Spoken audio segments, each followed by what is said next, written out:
What if the most important messages from our past were not carved in majestic stone or written on precious parchment, but were instead pressed into the simplest material on earth?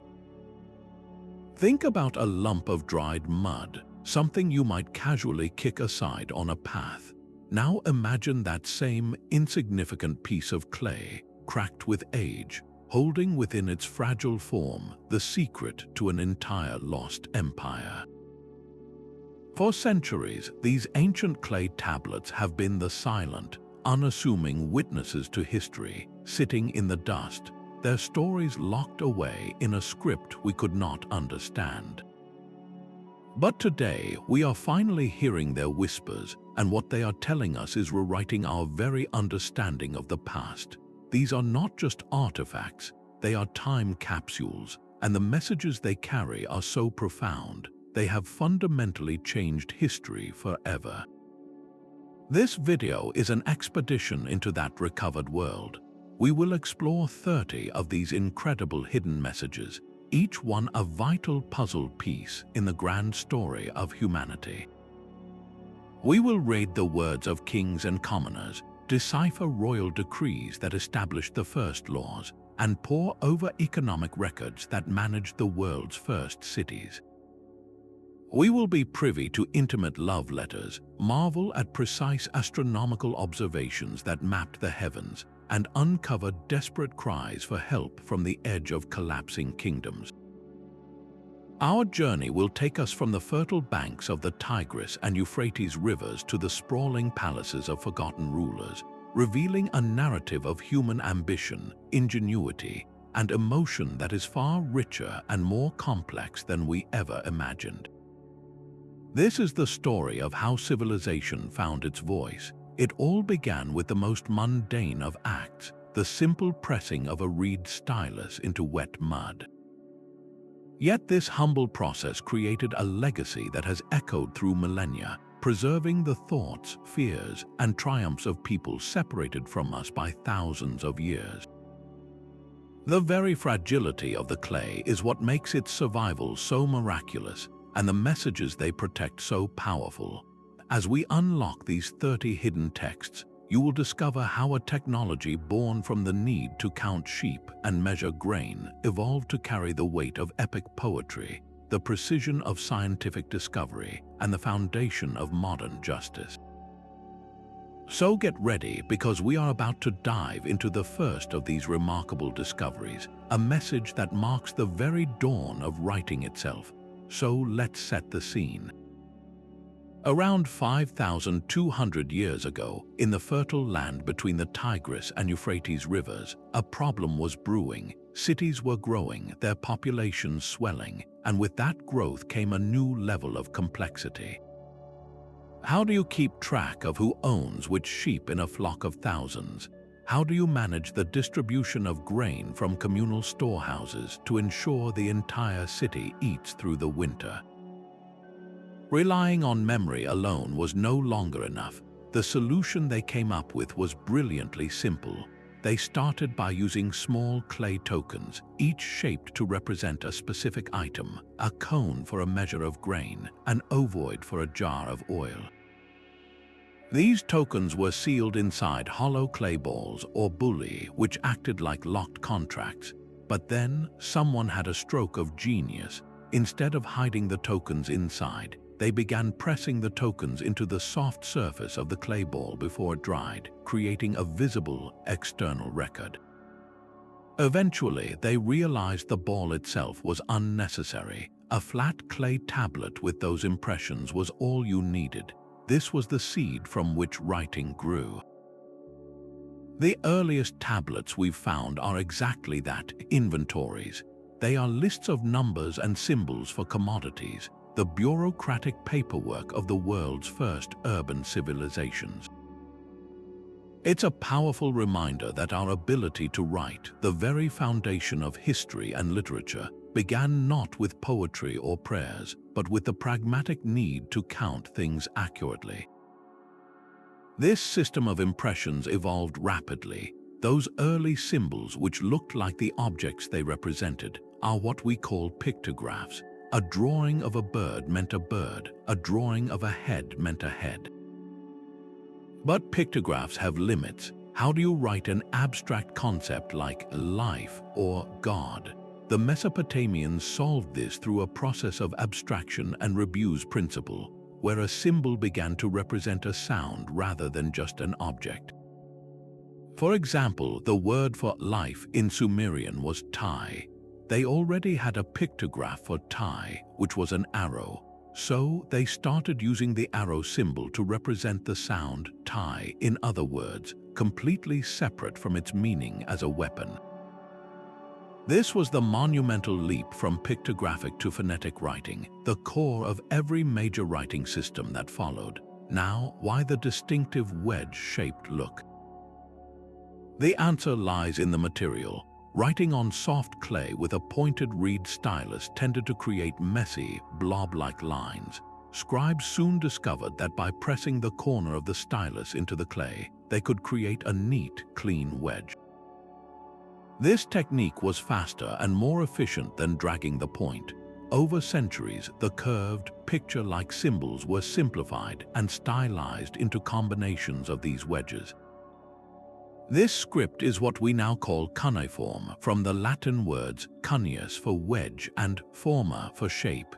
It was a versatile tool capable of representing multiple languages, just as our alphabet can be used for English, Spanish, or German. This adaptability meant that long after the Sumerians themselves faded from history, their writing system was adopted and used by the Akkadians, Babylonians, Assyrians, and even the Persians for over 3,000 years. What started as a tool for accounting quickly blossomed into something far greater. Once you have a system that can record numbers and nouns, it's a short step to recording actions, then sentences, and finally, entire narratives. The same technology used to note 10 sheep could now capture a king's decree, a prayer to a god, or the epic adventures of a hero like Gilgamesh. Cuneiform became the vessel for law codes that structured society, for letters that connected empires, and for literature that explored the deepest questions of human existence. This evolution from a practical accounting tool to a medium for profound human expression is perhaps its greatest legacy. It proves that the most world-changing innovations often have the most humble beginnings, a quiet whisper on a clay tablet that would eventually echo across continents and centuries. But what did this revolutionary system of writing actually record? What were the first great messages that this new technology was used to preserve?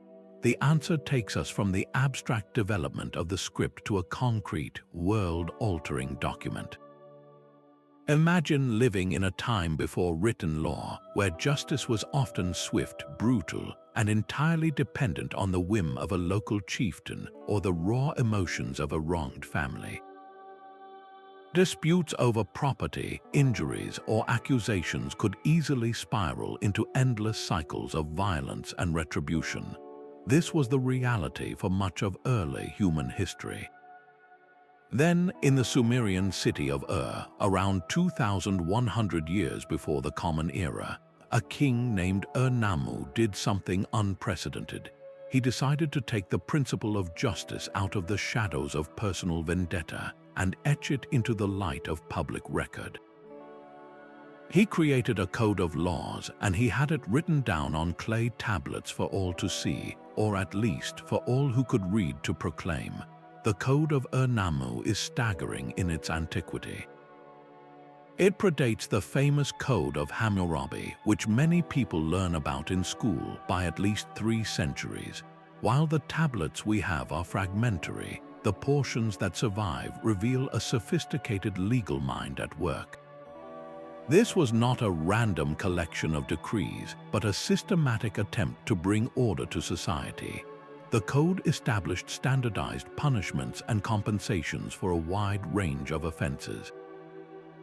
For instance, it specified the exact compensation a person had to pay if they broke another man's bone or knocked out his tooth. This moved from physical retribution, an eye for an eye, to a system of monetary fines was a monumental leap in human civilization. It meant that a moment of anger or a simple accident did not have to result in mutilation or death.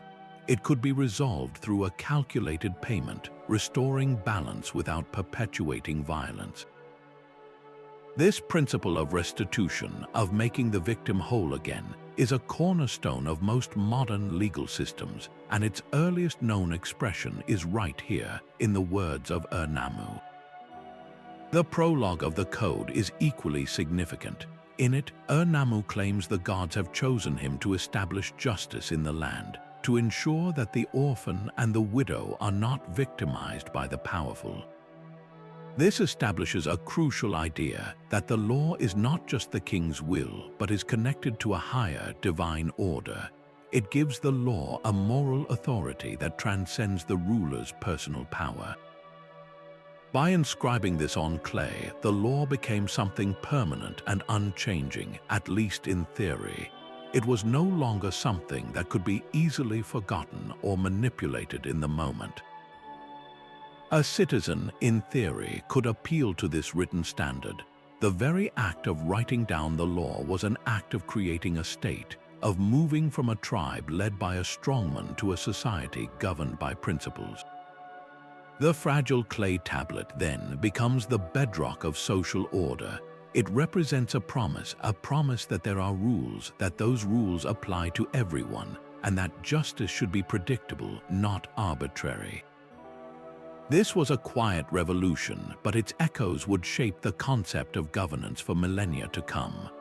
While the Code of Ur-Nammu shows us humanity's early striving for order through law, the messages pressed into clay were also used to grapple with chaos and collapse. The world's first empire, the Akkadian Empire forged by Sargon the Great, stretched from the Persian Gulf to the Mediterranean, a seemingly invincible superpower. And then it shattered. For the people living through that collapse, it must have felt like the end of the world. The Curse of Akkad is the epic poem they created to make sense of that unimaginable disaster, a dramatic story inscribed on clay tablets that blames the empire's fall not on invading armies or economic failure, but on the arrogance of a single king. According to the poem, the trouble began with King Naram-Sin, the grandson of Sargon. In a fit of pride and frustration, the story goes, he ordered his troops to tear down the great temple of Enlil, the chief god of the Mesopotamian pantheon, in the holy city of Nippur. This was an act of ultimate hubris, a direct challenge to divine authority. In response, the poem tells us, the gods placed a curse upon the city of Akkad, the empire's magnificent capital. The great gods, led by Enlil, withdrew their protective spirit from the city, leaving it vulnerable and spiritually barren. What follows is a harrowing description of societal breakdown. The poem speaks of famine so severe that a shekel of grain became more valuable than its weight in silver, of mothers bartering their children for a morsel of food, and of corpses clogging the city's waterways. The once glorious capital, a hub of international trade and culture, was abandoned and eventually vanished so completely that archaeologists still debate its exact location. What makes the Curse of Akkad so fascinating is that it is a mythological explanation for what scientists now believe was a very real and very severe climatic event. Geological and archaeological evidence points to a prolonged and catastrophic drought that struck the region around 4,200 years ago, a mega-drought that would have decimated agriculture, the very foundation of the empire. Trade routes would have faltered, famine would have sparked internal rebellions, and nomadic groups from the margins would have pressed in on the weakened heartland. The poem, however, interprets these environmental and political crises through a religious lens. The drought was not a random weather pattern, it was the breath of the angry god Enlil. The social unrest was not a failure of administration, it was the direct consequence of divine abandonment. This gives us an invaluable window into the ancient mind, showing us a world view where natural events and human fortunes were intimately intertwined with the whims of the gods. The poem is more than just an ancient news report. It's a powerful piece of political and religious propaganda. Many scholars believe it was actually composed centuries after the fall of Akkad, likely by scribes in the city of Ur who were seeking to explain their own time's troubles and to promote the superiority of their own city and its patron god. By telling a story about a king who defied the gods of Nippur and Ur, they were reinforcing the importance of respecting those very religious centers in their own era. It serves as a timeless cautionary tale about the dangers of hubris, a warning to any ruler who might place their own glory above the traditions and deities that were believed to uphold the cosmic order. The fact that this complex narrative of divine wrath, ecological disaster, and political morality was preserved on something as simple as a clay tablet is a testament to the medium's incredible capacity to carry the full weight of human culture, from the most practical legal code to the most profound mythological poetry. After exploring the grand narratives of empires rising and falling through divine curses and legal codes, it's almost startling to shift our focus to a much smaller, yet equally profound, stage, the world of a single, frustrated customer. This brings us to a clay tablet that feels less like a relic and more like a text message sent 4,000 years ago. Dated to around 1750 BC, this particular message was found in the ancient city of Ur, and it details a dispute that is instantly familiar to anyone who has ever had to return a faulty product or complain about bad service. It is a letter from a man named Nani, addressed to a copper merchant named E-Nasir, and it is quite possibly the world's oldest surviving customer complaint. The story the tablet tells is wonderfully specific and brimming with personality. Nani, who was likely a merchant or official himself, had entrusted E-Nasir with a significant transaction. He had sent his personal messenger to collect a shipment of high-quality copper ore, a valuable commodity essential for making bronze tools and weapons. But when the messenger arrived, E-Nasir presented him with ingots that were subpar. Nani's letter details his outrage with remarkable clarity. He writes that the copper was not of the good quality that had been agreed upon.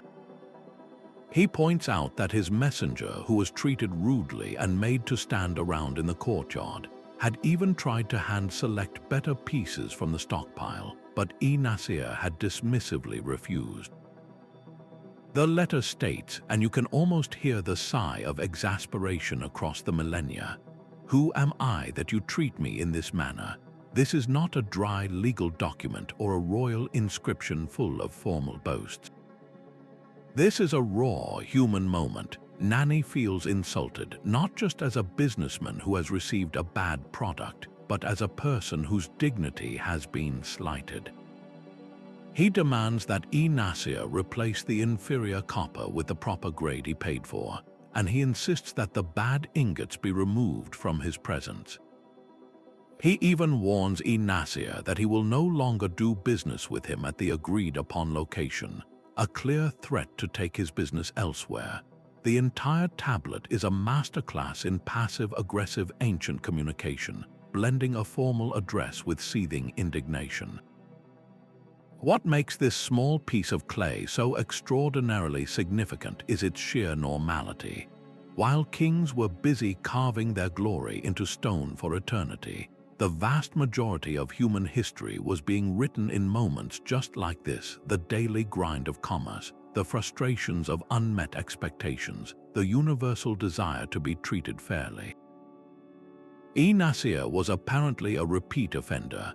Archaeologists have found other tablets in his house that contain similar complaints from different customers, painting a picture of a merchant with a somewhat questionable reputation. This tablet, therefore, doesn't just give us a single anecdote. It opens a window into the complex, interconnected economy of the ancient world, where business relied on trust, reputation, and the ability to send a strongly worded letter when that trust was broken. It reminds us that the people of the past were not just statues or names in a history book. They were individuals with bills to pay, deals to make, and a powerful urge to complain when someone sold them shoddy goods. This intimate connection to a person's daily life, preserved through a simple act of putting a grievance into writing, provides a bridge across time that few other artifacts can match. From the bustling marketplace of complaints and copper, we now step into a far more intimate and lyrical world, a realm where the words etched into clay are not about commerce or law, but about the profound and tender emotions of the heart. Amidst the thousands of tablets detailing the dry mechanics of running an empire, we find a series of poems so beautiful and personal that they feel almost out of place until you understand their deeper, sacred purpose. These are the love songs of King Shu-Sin, the fourth ruler of the third dynasty of Ur, who reigned around 2000 BC. The poems are addressed to his bride, but this was no ordinary royal marriage. The king was believed to be enacting a sacred ritual, marrying a priestess who represented the goddess Inanna, the deity of love, fertility, and warfare. This union was far more than a political alliance or a personal romance. It was a vital act of statecraft, a spiritual ceremony designed to ensure the land's fertility and the kingdom's prosperity for the coming year. The poetry itself is breathtakingly evocative, transcending its ritual function to speak a universal language of affection and desire. In one of the most famous poems, the king is portrayed as a young bridegroom filled with longing. The text praises his bride's beauty in vivid metaphors, comparing her to a sweet, ripe apple and a gleaming gemstone. The words carry a palpable sense of anticipation and reverence. The king sings of his beloved's voice, which is sweet, and her words, which are delightful. He speaks of being captivated by her charms, describing a scene where he awaits her in the bedchamber, his heart beating with a mixture of love and sacred duty. This is not the boastful language of a conqueror on a victory steel, but the vulnerable, adoring words of a man in love, a side of ancient leadership we rarely get to witness. The fact that such intimate expressions were considered important enough to be carefully written down by scribes and preserved on durable clay tablets tells us something crucial about this society's values. It reveals that they recognized love in its most poetic and spiritual form as a force powerful enough to sustain the very world around them. This ritual, known as the sacred marriage or hieros gamos, was a cornerstone of Sumerian religious life. The belief was that the fertility of the soil, the abundance of the harvest, and the very continuation of life depended on the successful union of the king, who embodied the god Dumuzi, with the priestess of Inanna. By performing this ritual, the king was not just celebrating a personal relationship. He was actively participating in the cosmic order, channeling the creative forces of the gods to bless his people. The love songs were likely performed publicly during annual festivals, transforming a private emotion into a communal celebration of life and renewal. The clay tablets that preserve these songs are therefore not merely literary artifacts. They are scripts for a national prayer, a recording of the moment when the fate of the entire kingdom was thought to hinge on the expression of genuine love and devotion. This provides a crucial counterbalance to the image of ancient Mesopotamian rulers as stern, militaristic administrators concerned only with law codes, tax collection, and military campaigns. It shows us that they were also the chief priests of their people, responsible for the spiritual and emotional well-being of the nation, patrons of the arts who understood that music and poetry were as essential to governance as armies and accountants. The survival of Shu-Sin's love poems allows us to see these ancient figures in the full complexity of their humanity. We see a king who could draft a legal decree in the morning and compose a tender love song in the evening, understanding that both were essential to his role. This multifaceted view shatters the monolithic stereotype of the ancient tyrant. It reminds us that the people of the past experienced the same deep-seated emotions we do: love, longing, joy, and a desire for connection. Their expressions of these feelings, preserved in the fragile medium of clay, create a bridge of shared experience across the millennia. While the ritual context is specific to their time and beliefs, the core emotion feels strikingly modern, a testament to the timeless nature of human affection. From this intimate portrait of a king's heart, we now turn our gaze upward from the earthly realm of love and ritual to the celestial sphere, where ancient scribes used the same clay tablets to map the predictable movements of the heavens, seeking a different kind of order in the cosmos above. While kings composed love songs to ensure earthly fertility, other Babylonian scholars were looking to the skies, seeking a different kind of predictable pattern that governed human destiny.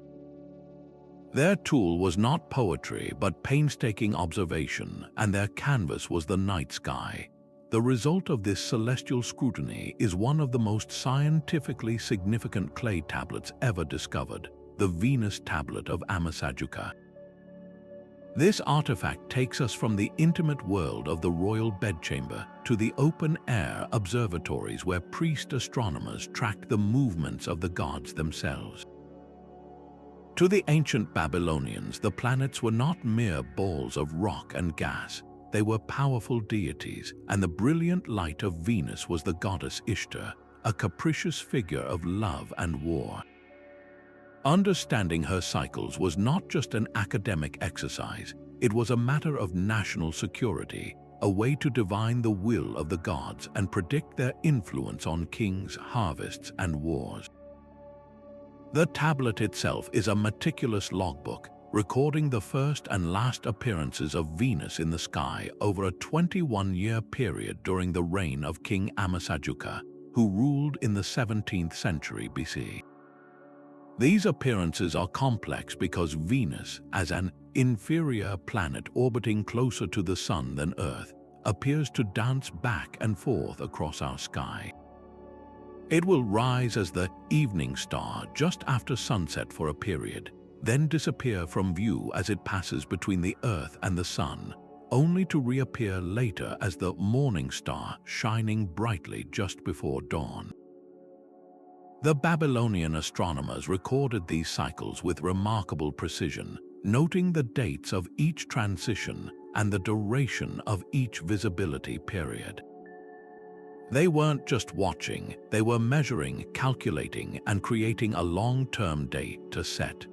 This represents a monumental shift in human thought, the move from simply seeing celestial events as random omens to recognizing that the gods moved according to a strict, predictable, mathematical order.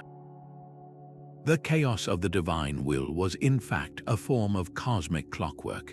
This data served two profoundly important purposes, one practical and one spiritual. On the practical side, these precise observations of Venus and other celestial bodies allowed the Babylonians to refine their calendar. Their lunar calendar needed periodic adjustment to stay in sync with the solar year and the seasons, which were critical for agriculture. By anchoring their timekeeping to the reliable cycles of the planets and stars, they could create a more accurate and dependable system for scheduling planting, harvesting, and religious festivals. On the spiritual side, this data was the foundation of omen-based astrology, or what we might call astral divination. The astronomers developed detailed interpretations linking specific celestial events to outcomes on Earth. For instance, the tablet might note that if Venus disappeared in a certain month and reappeared on a particular day, it predicted the death of a king or the outbreak of famine in a specific land. This was a science of correlation where centuries of recorded observations were used to build a predictive model of divine intention. The legacy of this work is astonishingly durable. The precision of the Venus observations has provided modern astronomers and historians with a powerful tool, because the orbital cycles of the planets are mathematically predictable over vast stretches of time. Scientists can calculate exactly when the events described on the tablet would have occurred in the sky. By matching the Babylonian records to these astronomical retrocalculations, scholars can anchor the reign of Ammisajuka to specific absolute dates. This, in turn, allows them to synchronize the entire chronology of the ancient Near East, creating a fixed timeline for events that were previously only dated relative to each other. A clay tablet created for divination, therefore, has become a cornerstone of modern historical science. It's a powerful reminder that the pursuit of knowledge, even when framed in a context we now consider unscientific, can yield truths that endure for millennia. The Babylonians sought to understand the patterns of a goddess. In doing so, they unknowingly created a time capsule that would help future generations unlock the precise dates of their own civilization. While the grand cosmic observations of the Venus tablet reveal a society looking to the heavens for order, the equally meticulous legal minds of Mesopotamia were busy creating systems of justice here on the ground. Just as the movements of the planets followed discernible patterns, so too did human conflict, and the ancient city-states were determined to codify those patterns into law. Our journey now takes us to the city of Eshnuna, a powerful kingdom located to the northeast of Babylon. Here, archaeologists uncovered two clay tablets that preserve a legal framework that is, in many ways, just as revolutionary as the more famous Code of Hammurabi. The laws of Eshnuna were written down several decades before Hammurabi even came to power, offering us a priceless glimpse into the legal landscape that existed before his code claimed the spotlight of history. What immediately stands out about the Eshnuna Code is its remarkably practical and almost mercantile nature. While it does address serious crimes like assault and manslaughter, a significant portion of the text is dedicated to something far more everyday, establishing fixed prices. The law code acts as a kind of ancient economic regulator, setting the official value for a wide range of goods and services. It tells us, for instance, that 1 gur of barley should cost 1 shekel of silver. It lists the higher rates for a wagon and its oxen, and even specifies the cost of renting a boat for a day. This wasn't just helpful advice for shoppers, it was a tool for stabilizing the economy and preventing predatory pricing, especially during times of famine or scarcity.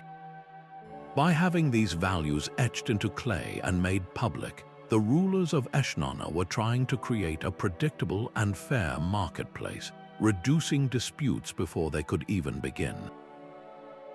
This focus on commerce gives the code a distinct character, reflecting Eshnuna's position as a bustling trade hub where clear rules for business were essential for prosperity. When the code does turn to matters of personal injury, it reveals a nuanced approach to justice that moves beyond simple retaliation.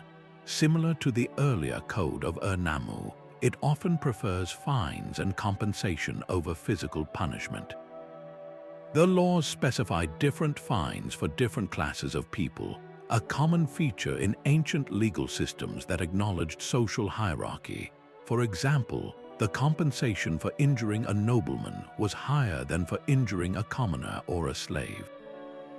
While this seems unfair to our modern sensibilities, it was a pragmatic recognition of the economic realities of the time. The loss of a nobleman's labor or his ability to lead had a greater impact on the community, and the fine reflected that. The code also deals with scenarios that feel surprisingly contemporary, such as liability for a dangerous animal. One law states that if a dog is known to be vicious and its owner fails to restrain it, and it then bites a man and causes his death, the owner must pay a significant fine.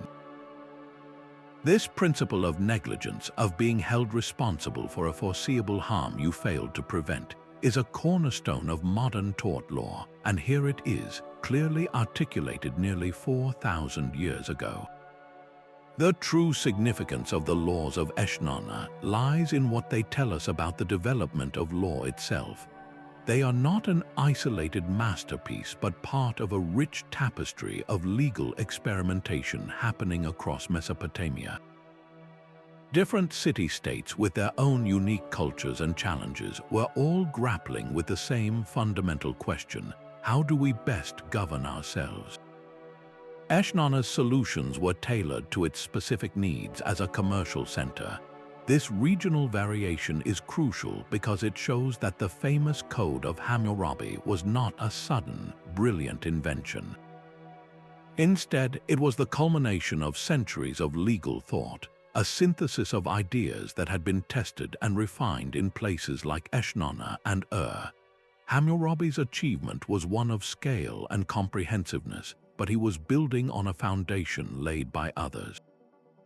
The Eshnuna tablets remind us that legal progress is often a slow, collaborative process, with many contributors whose names have been forgotten by history, but whose ideas were preserved in the clay. This granular view of daily commerce and social order, captured in the price of a donkey or the hire of a boat, provides the essential background noise of civilization, the hum of ordinary life that made the extraordinary achievements of empires possible. Now, let us move from the regional courts of city-states to the very nerve center of a continent-spanning superpower. The scale of administration we have seen so far was impressive, but it pales in comparison to the bureaucratic machine revealed by the Persepolis fortification tablets. Imagine the challenge of governing an empire that stretched from the banks of the Nile in Egypt to the Indus River Valley in modern-day Pakistan, a realm of incredible diversity encompassing dozens of different peoples, languages, and cultures. How did the Achaemenid Persian kings like Darius the Great maintain control, facilitate travel, and feed the enormous machinery of state? The answer lies not in grand monuments alone, but in a mountain of humble clay tablets discovered in the ruins of the ceremonial capital, Persepolis. These are not epic poems or royal decrees. They are the paper trail of an empire's daily life, the ultimate demonstration that true power often resides in logistics.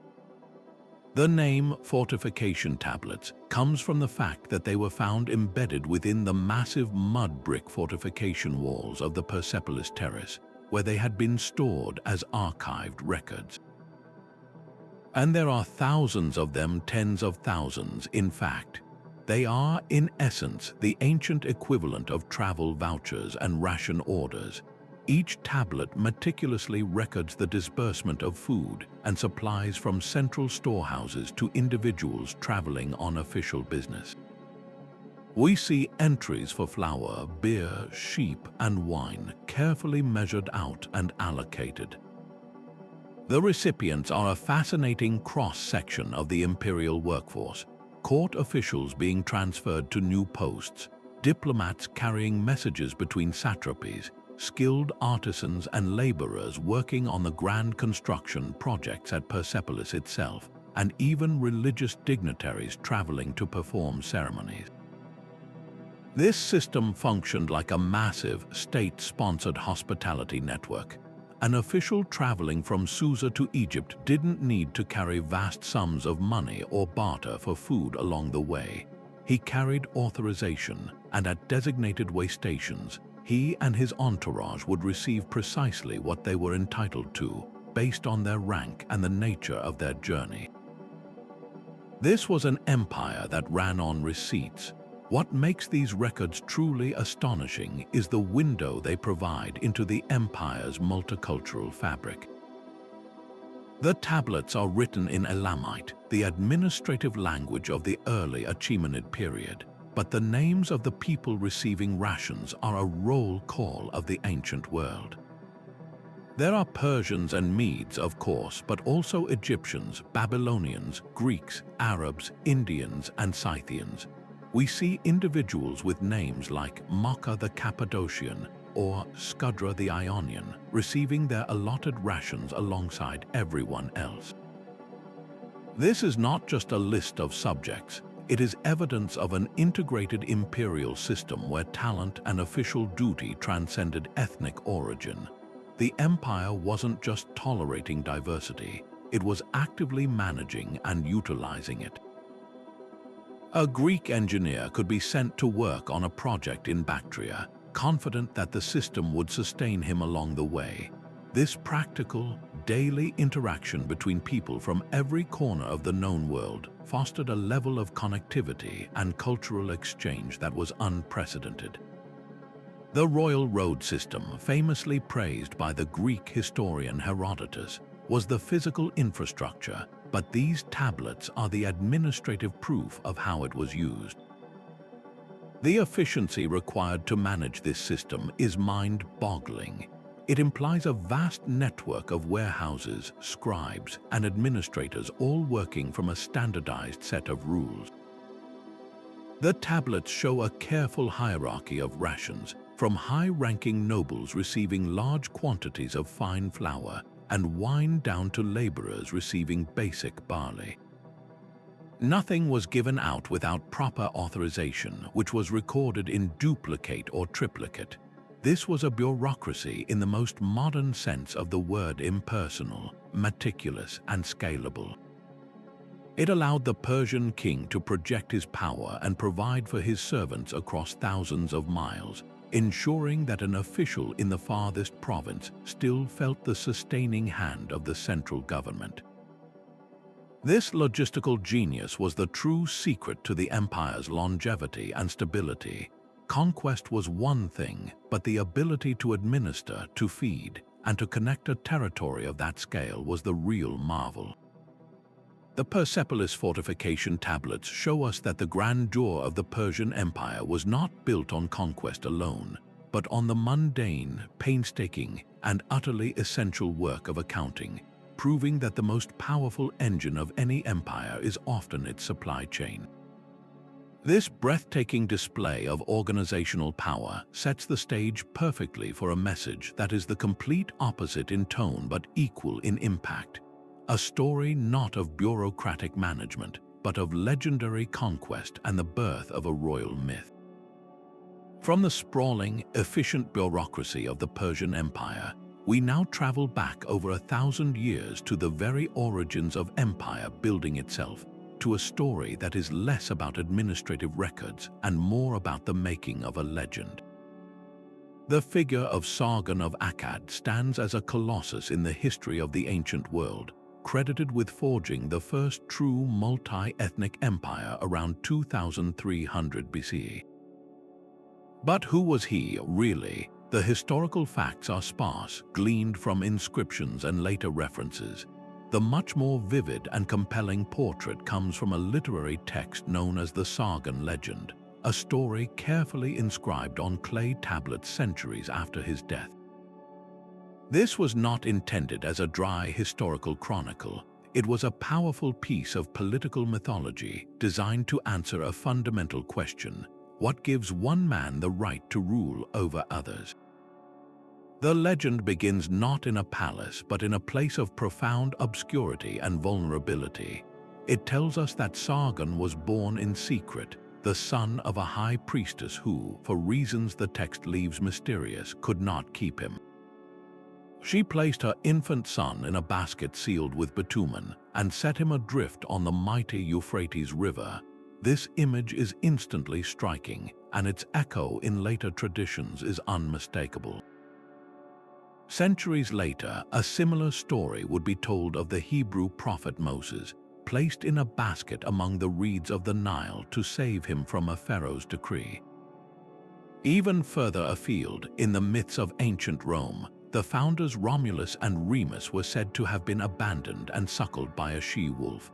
This recurring motif of the abandoned hero is one of the world's oldest and most powerful story patterns. It serves a specific narrative purpose. It severs the hero from any ordinary, inherited claim to power. Sargon has no noble lineage to fall back on. His story begins with nothing but chance and destiny. The legend continues with his miraculous rescue. The basket did not sink or drift away into oblivion. Instead, it was found by a humble water drawer named Akkad, who lifted the child from the river and raised him as his own son, a gardener. So, the future emperor spent his youth in the most common of professions, working with the earth. But the story tells us that while he was watering his plants, the goddess Ishtar fell in love with him, and it was through her divine favor that he eventually rose to become the cupbearer to the king of the city-state of Kish. This is the crucial turning point in the legend. His humble origins are not a source of shame, they are proof of his divine selection. The message is clear: Sargon was not made king by human bloodlines, but by the direct will of the gods. His lowly birth makes his rise even more spectacular and legitimizes his rule not through dynasty, but through destiny. He was chosen against all odds, and his incredible journey from the river to the throne is the evidence. This narrative was an incredibly potent political tool. By the time this legend was codified on clay tablets, Sargon's dynasty was long gone, but the idea of Sargon, the ideal emperor, remained powerful. Later kings, especially those who ruled over the diverse and often fractious lands of Mesopotamia, wanted to associate themselves with his legacy. Promoting the Sargon legend was a way of saying, "I am like Sargon." My rule, too, is divinely ordained and transcends the old, petty loyalties of city and clan. The story provided a template for charismatic leadership, suggesting that true greatness could come from anywhere, a concept that could be very appealing to ambitious rulers and a populace tired of stagnant hereditary elites. It transformed the historical Sargon from a mere conqueror into an archetype, a symbol of a new kind of king whose authority came from a personal connection to the divine, a connection that was demonstrated through his miraculous survival and unprecedented success. The Sargon legend, therefore, is far more than a simple fairy tale. It is a masterclass in the art of political storytelling, a deliberate blending of history and folklore designed to shape the very concept of leadership for generations. The clay tablet that preserves this story gives us invaluable insight into the mindset of ancient Mesopotamians. It shows us that they understood the power of narrative to legitimize power, to create a shared identity for a vast empire, and to answer deep-seated human questions about why some people rise to greatness. It reminds us that history is not just a record of what happened, but is often a story carefully crafted about what should have happened, a foundational myth that gives meaning and order to the complexities of the past. From this carefully constructed tale of divine favor and imperial destiny, we now shift to a message that is the polar opposite in its tone and origin, a raw, unvarnished, and desperate cry for help from a king who felt the gods had utterly abandoned him. The contrast could not be more stark. After the legendary rise of Sargon, a tale crafted for posterity to celebrate imperial destiny, we now encounter a voice from the ground, a king whose story is one of sheer survival, recorded in real time without any filter of later myth-making. This voice belongs to Rib-Hadda, the ruler of the ancient port city of Byblos, and it reaches us through a collection of clay tablets that are less like formal diplomatic dispatches and more like a series of increasingly frantic distress calls. These letters were part of the Amarna archive, a vast trove of diplomatic correspondence found in Egypt, and they provide a heart-wrenching, moment-by-moment account of a man watching his world disintegrate. While empires like Egypt and Hatti, the land of the Hittites, played a high-stakes game of geopolitics, small kingdoms like Byblos were the pawns on their chessboard, and Rib-Hadda's Pleas offer a raw, unfiltered look at the human cost of that great game during the turbulent Late Bronze Age. For decades, even centuries, the political landscape of the Near East had been stabilized by a network of alliances and treaties often called the Club of the Great Powers. Pharaohs of Egypt, kings of Hatti, Babylon, and Assyria addressed each other as brother, exchanging lavish gifts and arranging diplomatic marriages. This system created a fragile but functional balance. For a client king like Rib-Hadda, his city's security depended entirely on the continued interest and military support of his powerful patron, the Pharaoh of Egypt. Byblos was a vital link in the economic chain, a key port for the trade of cedar wood and other luxury goods into the Egyptian empire. Rib-Hadda's early letters are respectful and formal, yet they already carry an undertone of anxiety. He reports on the troubling movements of the Peru, a term used for disruptive, often mercenary groups operating on the fringes of society, and the aggressive ambitions of his rival, Abdi-Ashurta, the ruler of the nearby city of Amurru, who was clearly expanding his territory with the tacit or even active support of the Hittites. As the years pass, the tone of the letters shifts dramatically. The politeness begins to fray, replaced by a palpable sense of panic and disbelief. Rib-Hadda's reports become more desperate. He writes that city after city in his region is falling to the forces of Abdi-Ashurta and his sons. He describes his own people turning against him, his own brothers betraying him to join the other side. In one particularly powerful letter, he exclaims, "Are the king's cities to be taken by the Peru?"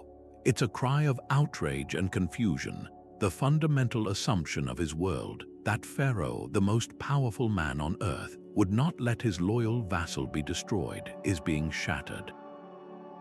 His messages detail his isolation, with his enemies closing in and his resources dwindling. He begs for even a small contingent of Egyptian troops, just 100 soldiers, he pleads, to hold the line and show that Egypt still cares. The letters are filled with vivid metaphors. He compares himself to a bird trapped in a net, desperately flapping for a freedom that never comes. What makes these tablets so profoundly moving is the intensely personal portrait they paint. This is not the polished voice of a king boasting of his victories on a monument. This is the voice of a man cornered, afraid, and increasingly hopeless. He complains of illness, of the stress wearing him down. He accuses the Egyptian court officials of ignoring his messages or of being bribed by his enemies. He even resorts to guilt, reminding Pharaoh that his own ancestors had always been loyal and that Byblos had been a faithful Egyptian ally for generations. The correspondence spans several pharaohs, likely Amenhotep III and his son, Akhenaten, the famous religious reformer. Scholars have long debated whether Akhenaten's focus on his internal religious revolution in Egypt caused him to neglect his foreign possessions, or if the geopolitical tides were simply too powerful for any pharaoh to stem. From Rib-Hadda's perspective, the reason mattered less than the terrifying result. The lifeline to Egypt was going silent. His world, the entire international system he depended on, was collapsing around him, and the great king to whom he had pledged his loyalty seemed to have simply looked away. The final letters in the sequence are the most tragic. Rib-Hadda is eventually driven from his own city of Byblos by his own brother, who seizes power. The deposed king is forced into exile, and his last known messages are pleas from a refugee, begging for permission to come to Egypt himself for his own safety. We do not know his ultimate fate from the tablets themselves, but the historical record suggests he never regained his throne. The kingdom of Amurru, the very power he had warned about for years, became a significant Hittite vassal state.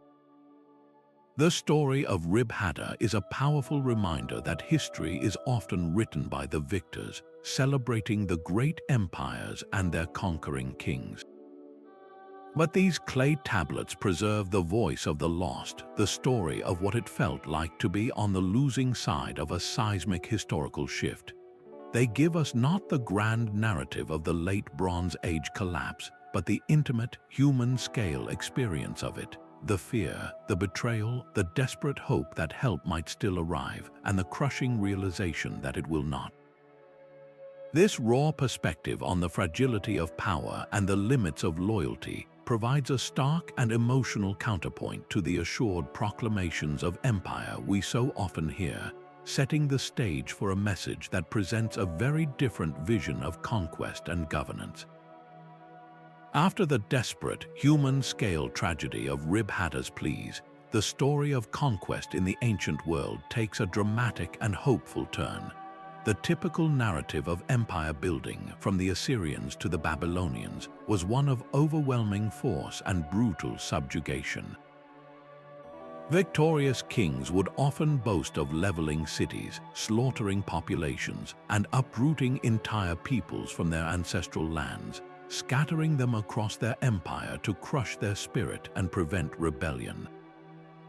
This was the standard playbook for maintaining control through fear.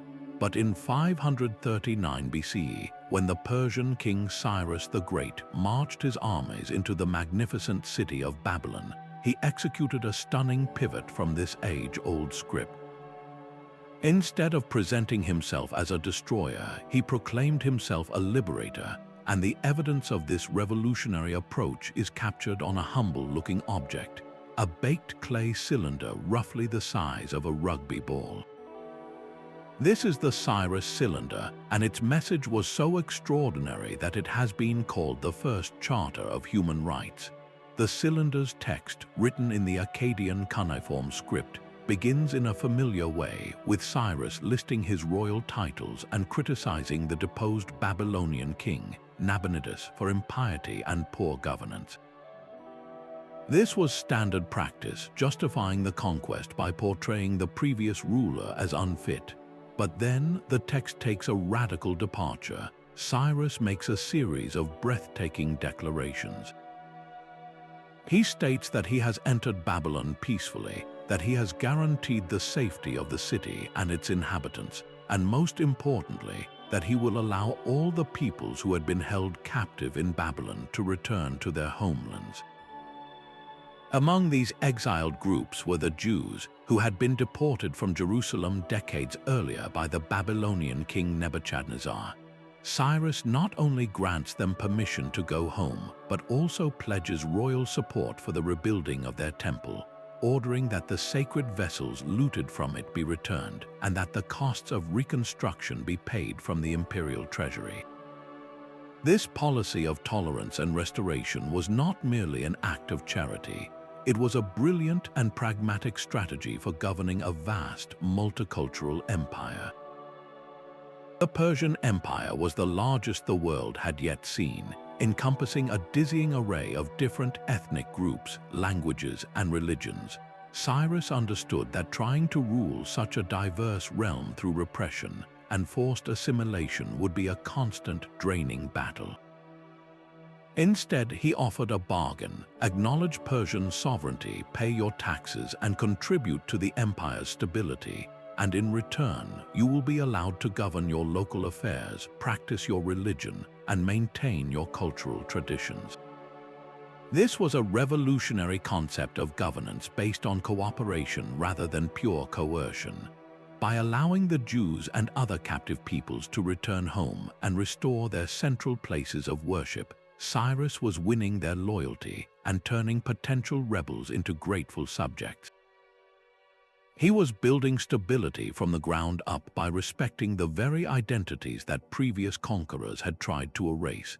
The legacy of the Cyrus cylinder is profound and far-reaching. For the Jewish people, Cyrus is a uniquely honored figure in their own scriptures. In the book of Ezra, he is hailed as a Messiah, anointed by God to fulfill the prophecy of their return from exile. This positive portrayal of a foreign conqueror is almost unheard of in ancient literature and stands as a powerful testament to the impact of his policies. In the modern era, the cylinder has taken on a new life as an international symbol. Its text, with its emphasis on freedom of worship and the rights of peoples, has been cited as an early inspiration for the concept of human rights. In fact, a replica of the cylinder is displayed at the United Nations headquarters in New York, where it serves as a reminder that the principles of multicultural respect and enlightened governance have deep historical roots. It challenges the simplistic notion that ancient history is solely a story of tyranny and oppression, offering a shining example of a different path, one where power could be tempered with wisdom and respect. This declaration of tolerance, preserved on a simple clay cylinder, provides a crucial bridge from the world of politics and conquest to the realm of shared stories and foundational myths that we will explore next. From the enlightened statecraft of Cyrus, we now turn inward to a story that explores the very landscape of the human soul. If the Cyrus cylinder represents a pinnacle of political thought, then the Epic of Gilgamesh represents the summit of literary and philosophical achievement in the ancient world. Preserved across 12 magnificent clay tablets, this is not merely a tale from a forgotten time. It is humanity's first great story, a profound exploration of themes so universal that they resonate as powerfully today as they did 4,000 years ago. The epic follows the journey of Gilgamesh, the king of the city of Uruk, who is described as being 2/3 god and 1/3 man. He is a tyrant, overwhelming his people with his energy and demands, so the gods create a wild man named Enkidu to be his rival and ultimately his counterbalance. Their meeting, a legendary battle, turns into the deepest of friendships, setting the stage for an adventure that will challenge the boundaries of life and death itself. The heart of the epic is this transformative friendship. Enkidu, raised among the animals, is civilized through his relationship with Gilgamesh, while the arrogant king is humanized through his bond with Enkidu. Together, they embark on a quest for glory, traveling to the distant cedar forest to slay the monstrous guardian Humbaba. This act, though victorious, is tinged with ambiguity as Humbaba pleads for his life, and his slaying brings the curse of the gods upon them. The gods decide that Enkidu must die as punishment, and his subsequent death from a terrible illness shatters Gilgamesh. The scenes of his friend's slow decline and Gilgamesh's raw, agonizing grief are among the most moving in all of literature. He mourns by Enkidu's body for 7 days, refusing to bury him until a maggot falls from the corpse, forcing him to confront the brutal reality of decay. This loss is the catalyst for the epic's central quest, as Gilgamesh, terrified by the mortality he sees in his friend, sets out on a desperate journey to find the secret of eternal life. His quest leads him to the ends of the earth, to Utnapishtim, the one man who was granted immortality by the gods. And here, the epic delivers one of its most stunning revelations, a narrative link that would send shockwaves through the modern world. Utnapishtim tells Gilgamesh the story of a great flood sent by the gods to destroy humanity. He was instructed to build a great boat to bring his family and the seed of all living creatures aboard and to survive the deluge. After the waters receded, the boat came to rest on a mountain, and Utnapishtim released birds to find dry land. The parallels to the biblical story of Noah are unmistakable and profound. When the Epic of Gilgamesh was first translated by George Smith in the 1870s at the British Museum, the discovery caused an international sensation. It proved that this foundational story was not unique to the Hebrew Bible, but was part of a much older, shared cultural tradition circulating throughout the ancient Near East, a story that Mesopotamia gave to the world. But the epic's ultimate message is not about achieving immortality. It is about the poignant necessity of accepting mortality. Utnapishtim tests Gilgamesh by challenging him to stay awake for 7 days, a simple task that the exhausted king fails. He then offers him a plant from the bottom of the sea that can restore youth, but as Gilgamesh bathes, a snake steals the plant, sloughing its skin as it departs, a symbol of renewed life that is now forever out of reach. Gilgamesh returns to the walls of his city, Uruk, empty-handed. Yet he is transformed. He has not gained eternal life, but he has gained wisdom. He looks upon the magnificent, strong walls of Uruk, built by his own hands, and understands that while a man dies, his city, his legacy, and his stories can endure. The epic concludes with Gilgamesh showing a visiting ferryman the splendors of Uruk, taking pride in the enduring work of civilization. It is a powerful affirmation that meaning in life is found not in trying to escape death, but in what we build, the friendships we forge, and the stories we leave behind. This timeless meditation on loss, love, and the search for meaning connects us directly to the inner lives of our most distant ancestors, reminding us that the fundamental questions of existence have always been at the core of the human experience. For centuries, the great cliff at Behistun kept a silent, towering secret.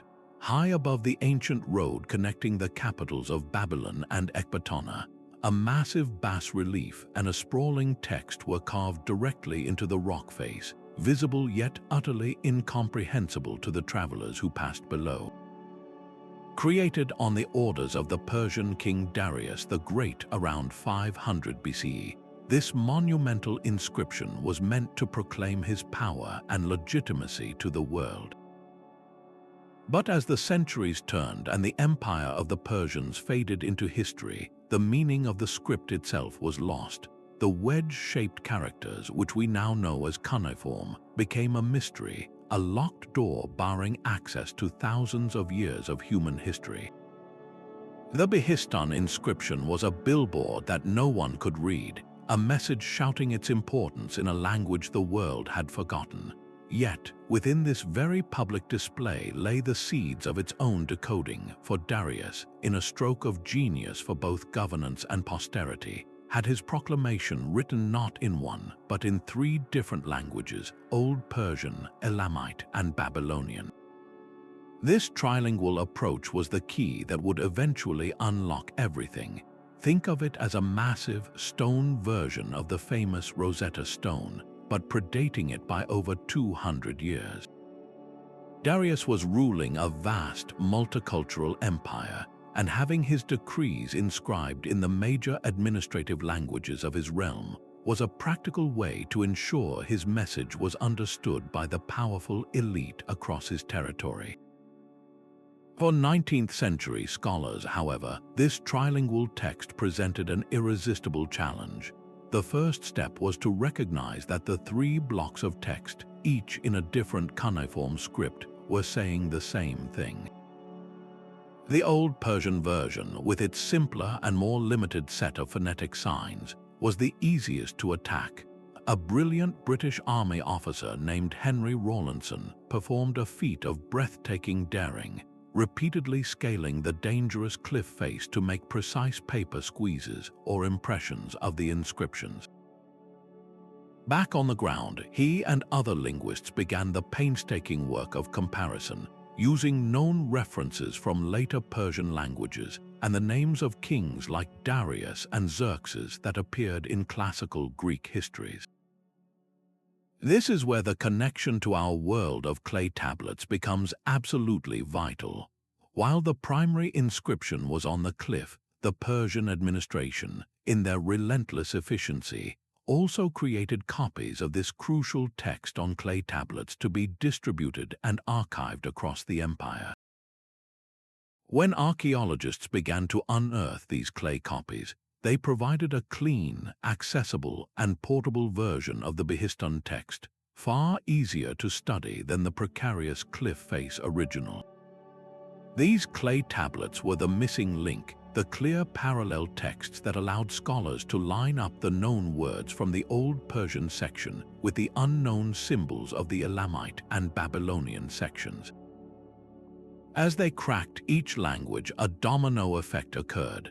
The decipherment of Babylonian cuneiform, in particular, was the ultimate breakthrough because this was the script used for the Akkadian language, the lingua franca of diplomacy and literature throughout the ancient Near East for 2 millennia. The moment the code was broken was like switching on a light in a vast, dark library. Suddenly, the meaningless wedges on tens of thousands of clay tablets sprang to life, each one transforming from a curious artifact into a readable document. The Behistun inscription, a king's boast about putting down rebellions and receiving the favor of the god Ahura Mazda, turned out to be the master key. It unlocked not just its own message, but the entire lost world of Mesopotamia. We could finally read the Epic of Gilgamesh in its original form. We could understand the precise laws in Hammurabi's code. The diplomatic letters of the Amarna archive, the astronomical records of the Venus tablet, the frantic pleas of Rib-Hadda, all of these voices, silent for over 2,000 years, were given back their words. The Behistun inscription is the ultimate message about messages. It is the story of how we learned to read stories again. It gave us the dictionary and the grammar book for a civilization, turning a cliff face in Iran into a window onto the dawn of history itself. This incredible key, forged from royal pride and preserved in both stone and clay, now allows us to open a different kind of record, one that reveals not the boasts of kings, but the meticulous, day-to-day economy that made those kingdoms possible. While kings carved their boasts into stone and poets composed epic tales of gods and heroes, the true, steady heartbeat of Mesopotamian civilization was recorded in a far more humble setting, the administrative offices of its great temples. To understand how these ancient societies actually functioned, we must journey to the city of Nippur, a place so revered as the home of the chief god Enlil that it was considered a holy city for all Sumerians, regardless of which city-state they owed political allegiance to. And it is here, in the temple archives of Nippur, that we find a message not of myth or conquest, but of pure, unadulterated accounting. These are the ledgers of the gods, thousands upon thousands of clay tablets that reveal a startling truth. The temple was not merely a house of worship, it was one of the most powerful and complex economic engines the world had yet seen. Imagine the temple not as a quiet place for solitary prayer, but as a sprawling, bustling corporation. It owned vast tracts of agricultural land, herds of thousands of sheep and cattle, workshops for weavers, potters, and metalworkers, and immense storehouses for grain, oil, and wool. Managing this empire of assets required a bureaucracy that rivaled any royal palace. Every transaction, no matter how small, was meticulously recorded by an army of scribes. The tablets from Nippur document the entire economic cycle. They list the offerings brought by the faithful, a sheep from a nobleman, a measure of barley from a farmer hoping for a good harvest. These offerings were not simply consumed in ritual, they became the capital that fueled the temple's operations. The same tablets then record the distribution of this wealth as rations to the temple's enormous staff. Priests, administrators, bakers, brewers, artisans, and even slave laborers all received standardized monthly payments in the form of barley, oil, and wool, the essential commodities of life. This system functioned as a form of central planning, with the temple acting as both a religious institution and the primary employer and redistributor of wealth in the community. The level of detail in these records is breathtaking, offering a granular, bottom-up view of history that grand royal inscriptions never could. We learn the exact salary of a baker named Callium, who received 60 liters of barley per month. We see an entry for the cost of repairing a statue of the god Enlil, detailing the amounts of gold and lapis lazuli used by the craftsmen. There are records of loans issued to farmers for seed grain, to be repaid after the harvest with interest. We can trace the journey of a single sheep from its entry into the temple flocks, to its shearing for wool, and finally to its use in a ritual feast or its distribution as meat rations. This is history written in the language of daily survival and economic reality. It tells us the price of a donkey, the wage of a laborer, and the cost of a new garment. It shows us a society where the divine and the mundane were inextricably linked, where the favor of the gods was sought through practical contributions, and where the rhythm of life was dictated by the agricultural calendar and the meticulous record-keeping of the temple scribes. This economic powerhouse also played a crucial social role. By providing a safety net in the form of rations, the temple cared for widows, orphans, and others who could not support themselves, embedding a concept of social welfare within its religious function. It was a center of education, training the scribes who would go on to serve in royal administrations. The very act of this detailed accounting was, in a way, a form of worship, a belief that maintaining order and precision in the earthly realm reflected the cosmic order upheld by the gods. The temple ensured that society functioned smoothly, from the loftiest prayers to the most basic meal. The archives of Nippur, therefore, give us a complete picture of a redistributive economy in action, a system where central institutions collected, managed, and dispensed the resources needed to sustain an urban civilization. This intricate web of local production and distribution, so vividly captured in the temple ledgers, formed the stable foundation upon which the far-reaching networks of international trade and diplomacy could be built. While the temple archives of Nippur show us the internal economic engine of a single city, a different cache of tablets reveals the vast, shimmering web of international relations that connected entire empires. Imagine the scene. In the late 19th century, archaeologists excavating the ruins of Akkad, the short-lived capital built by the pharaoh Akhenaten in Egypt, unearthed a trove of nearly 400 clay tablets. This was not a find anyone expected. Here, in the heart of Egypt, the land of papyrus scrolls and hieroglyphs, was a royal archive written not in Egyptian, but in the cuneiform script of Mesopotamia. These are the Amarna letters, and they are nothing less than the diplomatic inbox of the Egyptian pharaohs during the 14th century BCE. They open a window onto a world of stunning complexity, a late Bronze Age international system where the great powers of the day, Egypt, the Hittite Empire, Mitanni, Assyria, and Babylon, engaged in a continuous, sophisticated dialogue. The very language of these letters is a testament to this interconnected world. The diplomatic lingua franca, the ancient equivalent of English in today's global affairs, was Akkadian, the language of Babylon. But it's a fascinatingly imperfect Akkadian, often heavily influenced by the native tongues of the local scribes who drafted them.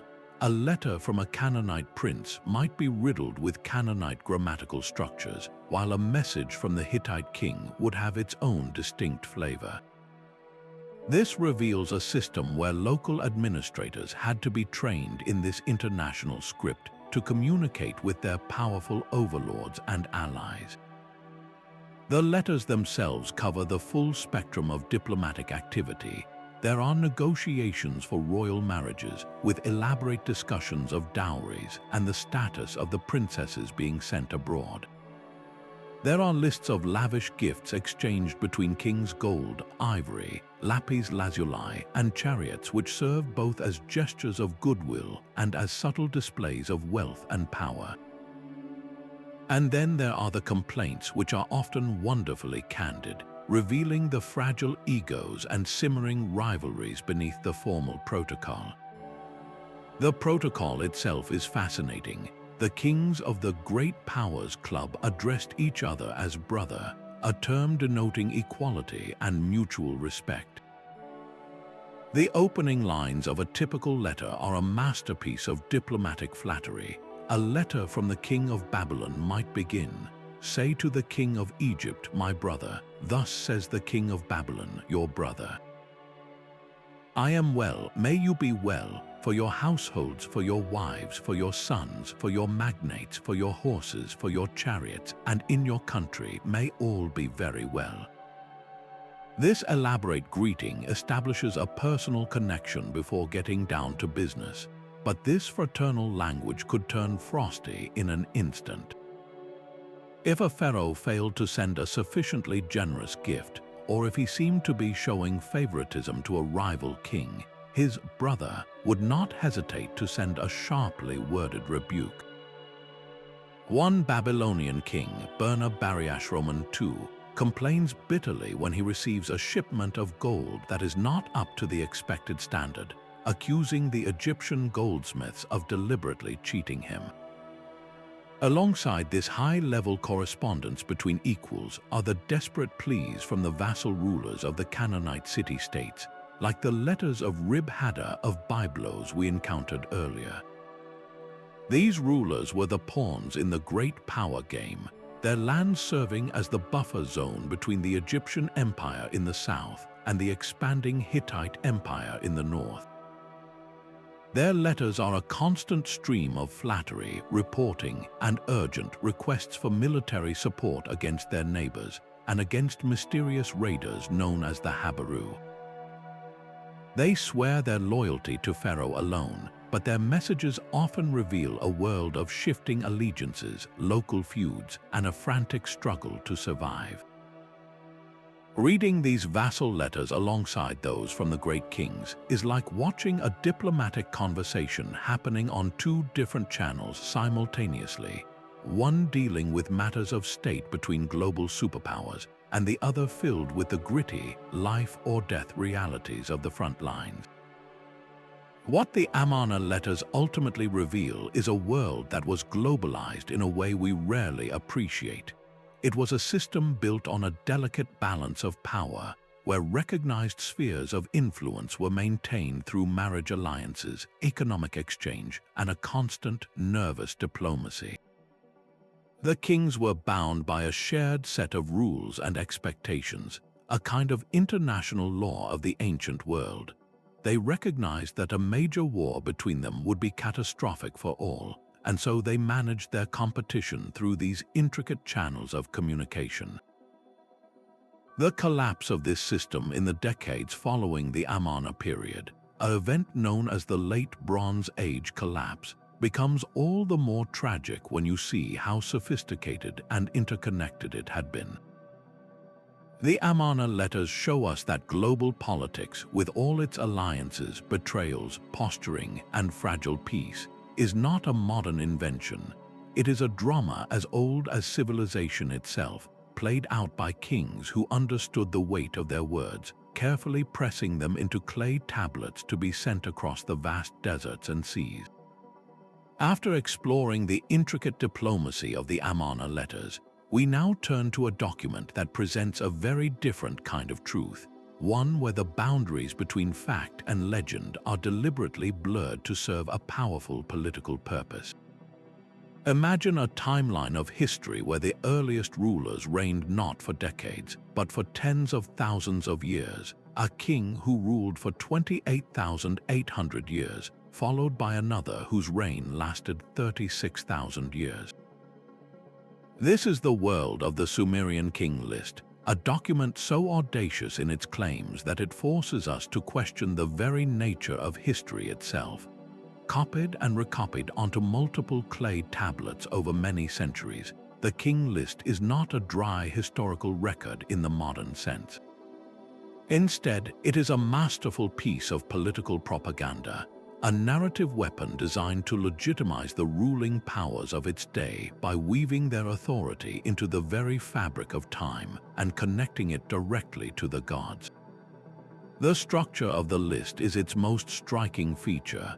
It is divided into two distinct eras, separated by a cataclysmic event that echoes through countless world cultures, the Great Flood.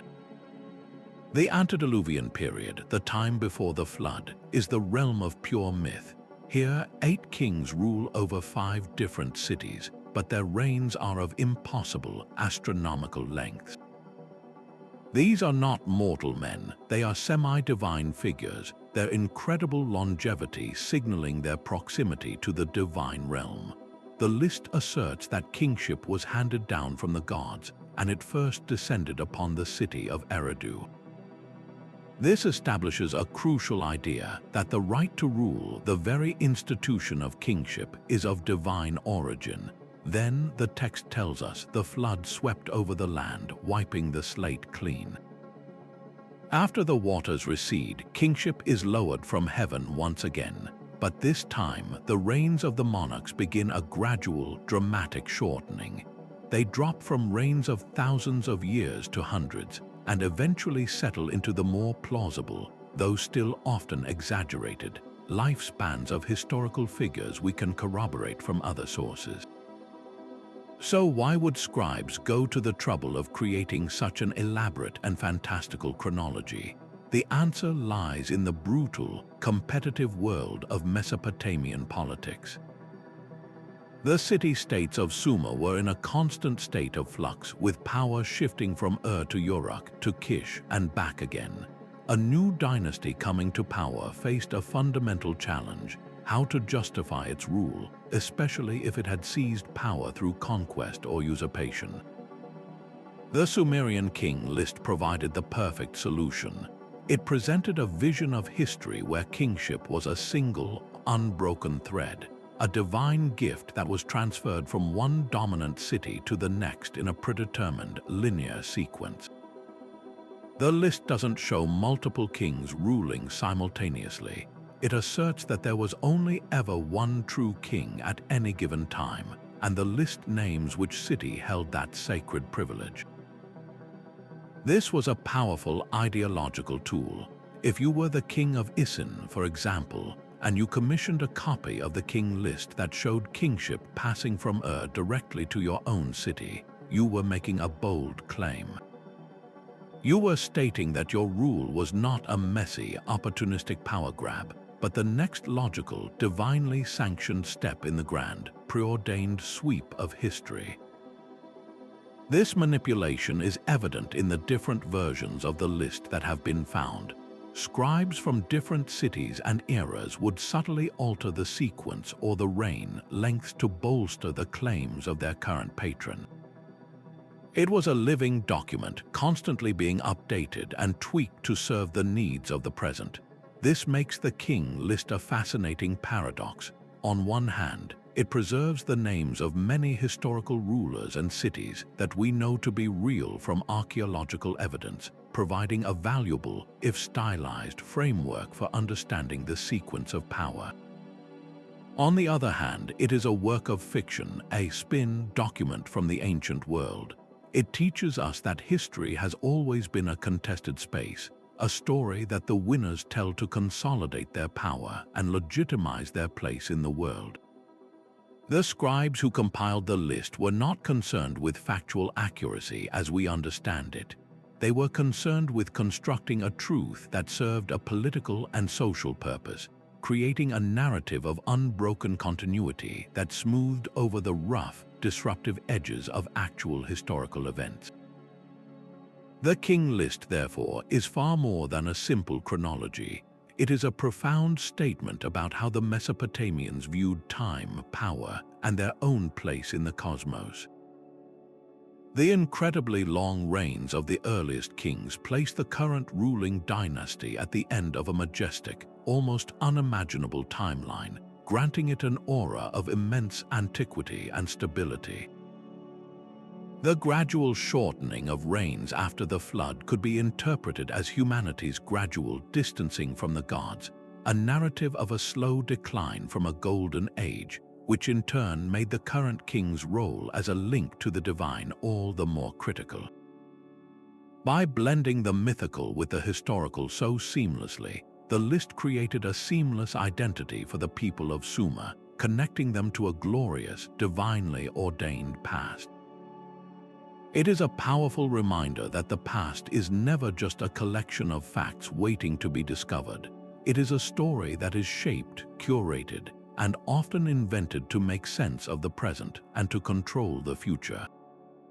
This theme of using crafted narratives to justify authority leads us directly to our next message, which takes this concept from the realm of king lists and applies it to the very bricks and mortar of a sacred building. Now, from the grand political narrative of the Sumerian king list, we zoom in on a single, extraordinary building project, one that reveals how those claims of divine legitimacy were translated into stone and mortar. Our focus turns to two magnificent clay cylinders, each about the size of a large soda can, which preserve one of the most detailed and intimate records of ancient leadership ever discovered. These are the Gudea cylinders, named for the ruler who commissioned them, Gudea, the Ensi, or governor, of the city-state of Lagash around 2100 BCE. While other kings boasted of military conquests, Gudea's lasting fame rests on his role as a builder, specifically as the pious constructor of the Inventories, the temple dedicated to his city's patron god, Ningersu. But these cylinders are far more than a simple description of a public works project. They are a spiritual autobiography, a theological treatise, and a masterclass in the sacred art of architecture. The story begins not with a royal decree, but with a divine nightmare. The text opens with Gudea troubled and unable to understand a series of cryptic dreams. In one, a figure as colossal as the heavens appears, crowned with a divine halo, with the wings of a storm bird and the lower body of a flood. This is the god Ningersu himself. Beside him is a goddess holding a tablet of the starry heavens, and a heroic figure draws a plan of a temple on a lapis lazuli tablet. The message is terrifyingly clear, yet Gudea is bewildered. He seeks the interpretation of the goddess Nanch, who explains the dream's meaning. Ningersu is commanding Gudea to build him a new temple. This narrative framework is crucial.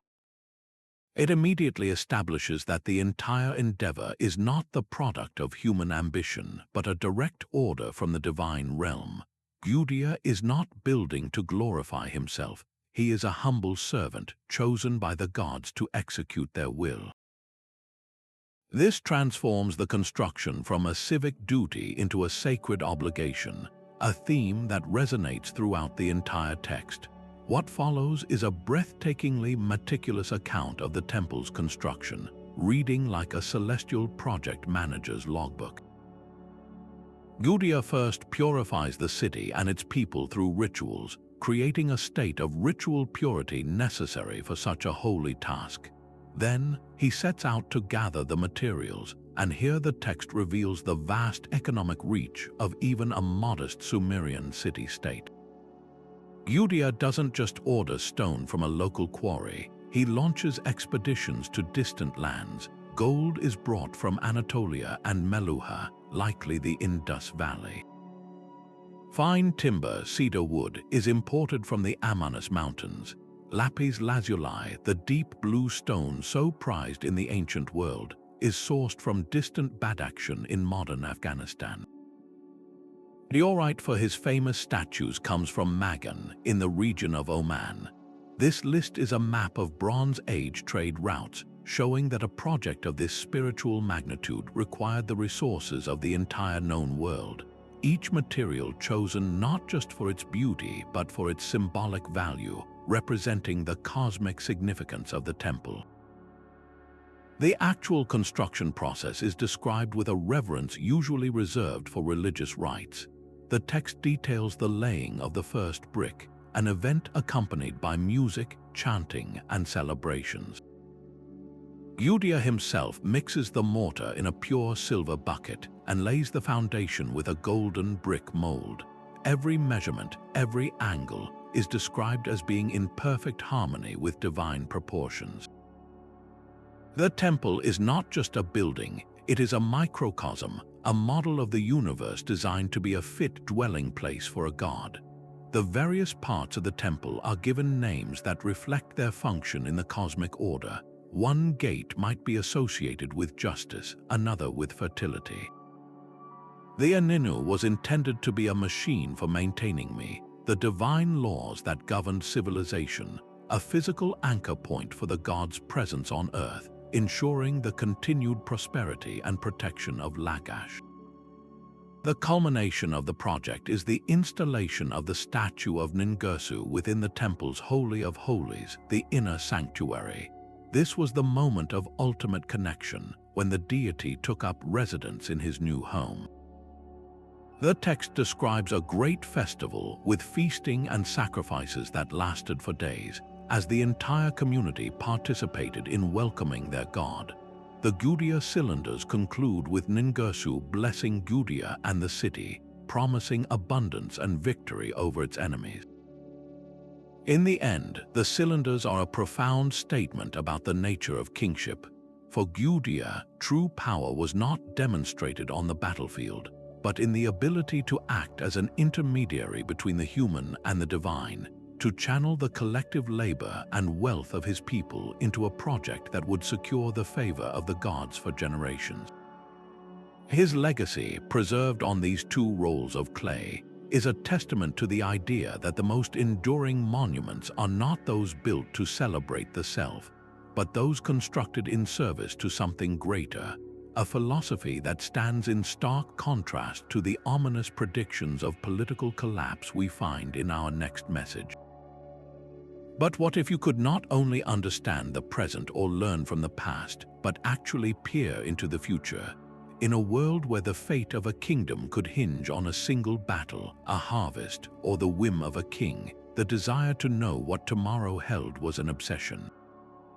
This deep-seated human longing gave rise to a fascinating and cunning genre of literature, perfectly exemplified by a clay tablet known as the Uruk prophecy. On the surface, this text presents itself as a stunning feat of foresight, a series of predictions describing the reigns of future kings in vivid detail, foretelling which rulers would bring prosperity and which would plunge the land into chaos. A king who honors the gods will see the land enjoy abundance, the prophecy might say, while a ruler who neglects the temples will face famine and invasion. The predictions are framed with the authority of divine insight, as if a seer from a distant past had accurately forecast the events of the present day. However, most scholars agree that this prophecy, like many of its kind, was almost certainly written after the events it so accurately describes. This was not a case of genuine clairvoyance, but rather a sophisticated form of political commentary disguised as prediction. Think of it as the ancient equivalent of a political editorial or a satirical news segment, but one that had to be incredibly careful not to openly criticize the powers that be. By casting recent history as a fulfilled prophecy, the anonymous author could achieve several powerful goals. First, it allowed for a critique of past rulers without directly attacking the current regime, using the veil of a divine judgment from the past to comment on the mistakes of recent kings. The text could say, effectively, "A king arose who did such and such a wicked thing, and look, the gods punished him with defeat," providing a clear and terrifyingly public lesson for the current ruler about the consequences of impiety or poor governance.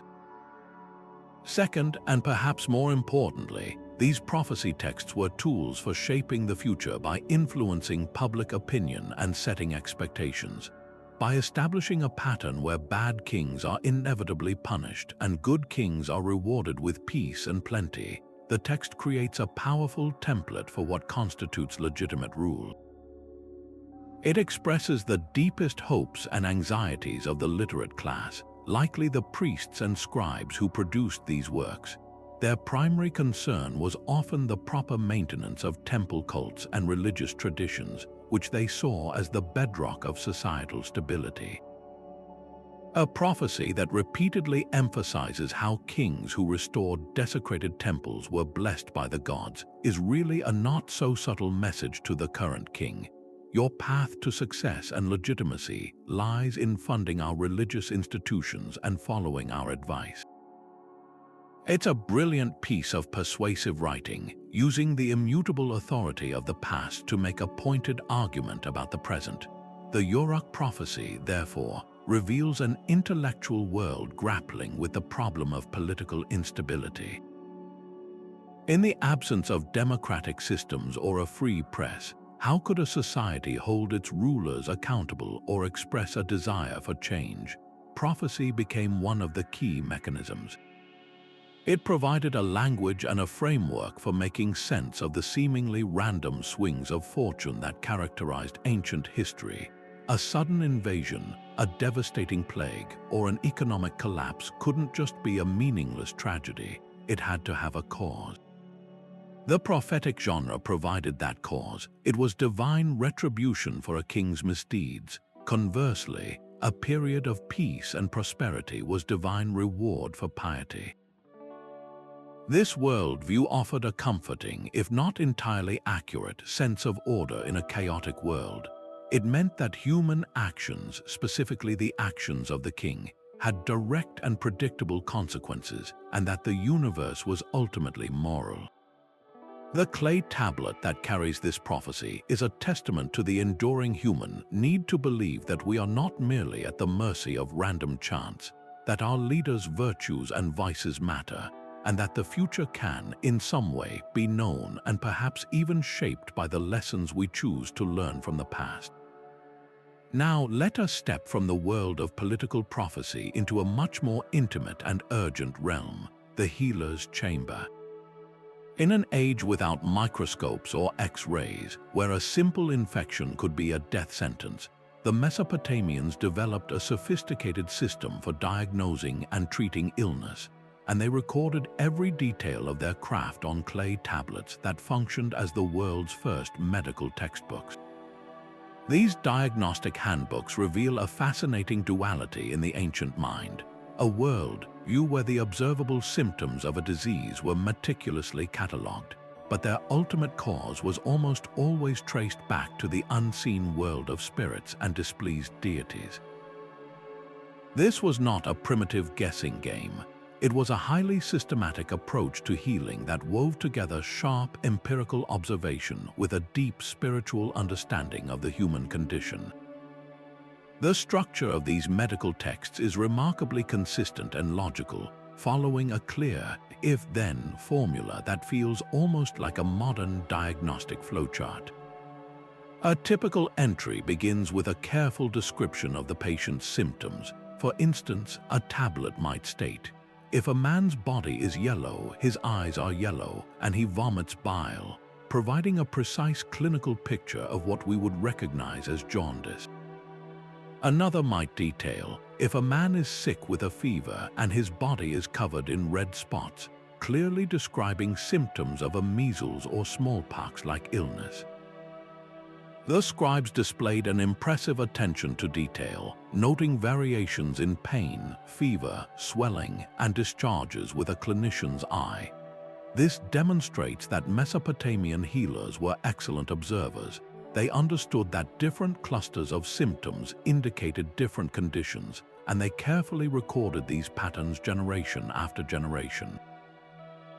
This empirical gathering of data was the first crucial step in their medical practice, but the second part of the diagnostic formula is where their worldview diverges most sharply from our own.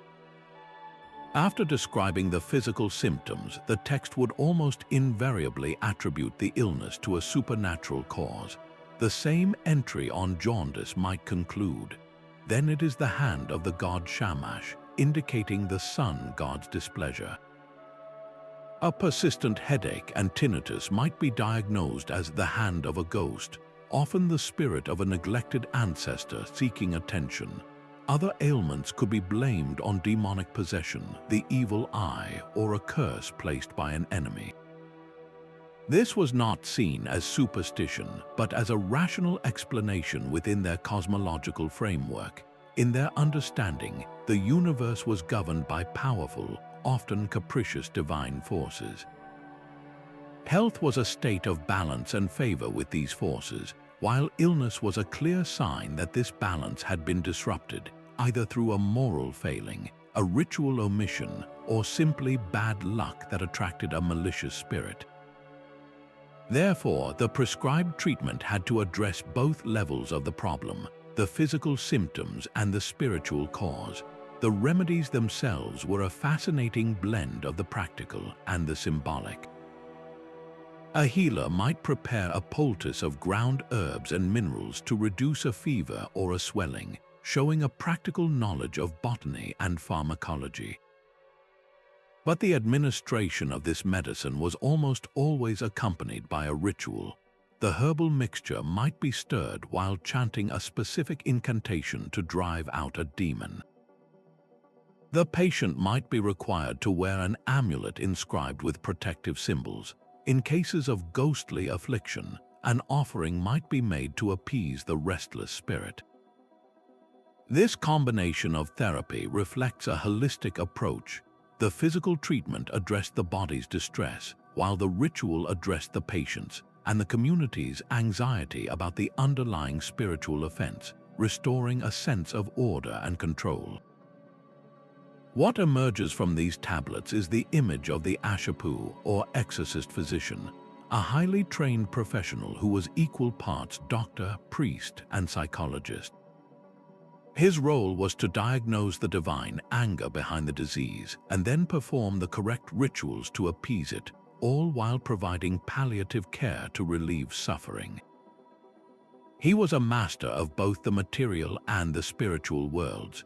This system, for all its differences from modern medicine, was fundamentally rational within its own context. It provided a coherent explanation for suffering and a structured set of actions to overcome it, offering hope and a path to healing. These medical handbooks, therefore, are more than just lists of symptoms and spells. They are windows into the ancient struggle to make sense of pain, mortality, and the fragile line between health and sickness, a struggle that connected the physical body directly to the cosmos of the gods. Now, let us transport ourselves from the ritual-laden temples of Mesopotamia to a bustling, vibrant trading post far to the north in the heart of Anatolia. Here, at a site known today as Kultep, the story told by the clay tablets is not one of gods or kings, but of commerce and connection. These are the Kanish tablets, named for the ancient city they were found in, and they offer a breathtakingly intimate portrait of a world linked not by imperial decree, but by the pursuit of profit. Dating to the very beginning of the 2nd millennium BC, these archives belonged not to a palace or a temple, but to the homes of Assyrian merchants who had traveled hundreds of miles from their homeland in northern Mesopotamia to establish a thriving commercial colony. The thousands of tablets recovered are the filing cabinets of these intrepid businessmen, and they reveal a level of economic sophistication and legal complexity that feels astonishingly modern, a story of early globalization written in the dry ink of contracts and invoices. The engine of this vast trade network was a simple but revolutionary combination of commodities, tin and textiles. The Assyrian merchants operated a classic caravan system.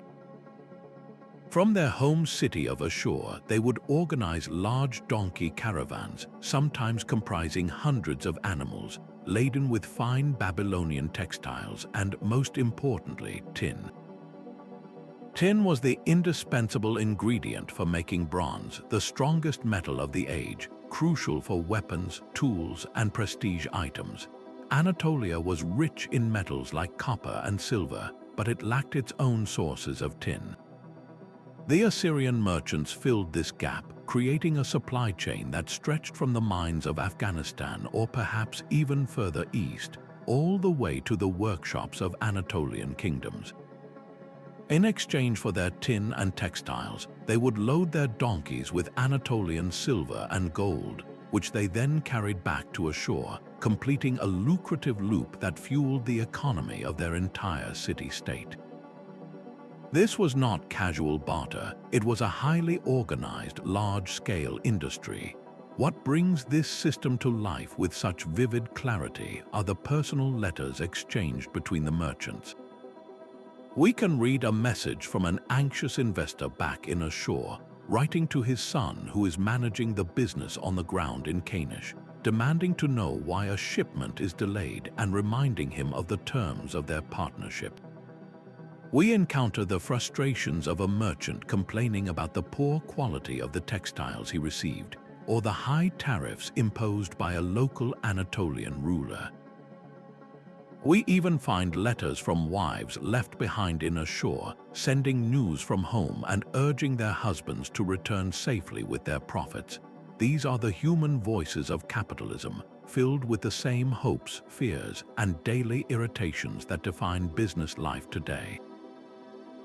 They reveal individuals operating with remarkable independence, making decisions based on market conditions, and navigating the complexities of long-distance trade with a keen eye for opportunity and risk.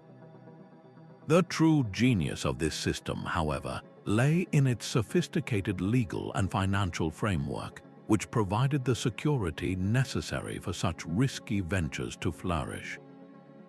The tablets include detailed partnership agreements, showing how multiple investors would pool their capital to fund a caravan, sharing both the risks and the rewards. There were legally binding contracts that spelled out the obligations of each party, from the caravan leader to the donkey drivers. Crucially, there was a system of credit and debt, with loans issued at interest to finance trading expeditions. To manage the inherent dangers of travel bandits, bad weather, animal loss, the merchants developed a form of insurance and accountability. Caravan officials were required to swear oaths that they had not negligently lost the goods, and meticulous records were kept of every item loaded onto each donkey, so that any losses could be properly investigated. This created a framework of trust that extended across vast distances and between people of different cultures, a necessary foundation for any complex economy. The Kultep tablets show us a world in which economic ambition was a powerful force for cultural connection. The Assyrian merchants did not conquer Anatolia, they integrated with it. They lived in a designated merchant quarter or karam, adjacent to the native Anatolian city, and their success depended on maintaining good relations with the local rulers. They learned the local languages and customs, and their records even show intermarriage between the Assyrian traders and Anatolian women. This was a melting pot of the ancient world, where goods, ideas, and people flowed freely along the arteries of commerce. The prosperity of this network demonstrates that long before empires enforced connectivity through military might, merchants were building a different kind of web, one woven from mutual self-interest, contractual trust, and the simple, powerful desire for exchange. These clay tablets preserve the moment when the world began to shrink, not because of a king's command, but because of a merchant's calculation. The grandeur of Ur, a city that had stood for centuries as a beacon of Sumerian power and piety, was suddenly extinguished. Around 2000 BC, a cataclysm struck. The exact cause is still debated by historians, a perfect storm of shifting river courses that crippled agriculture, combined with invading forces from the neighboring Elamites, likely delivered the final, crushing blow. But the historical event is one thing, the human experience of it is another, and for that, we must turn not to archaeological strata alone, but to the heartbreaking poetry that rose from the ashes. The Lament for Ur is not a chronicle of battle strategies or political collapse.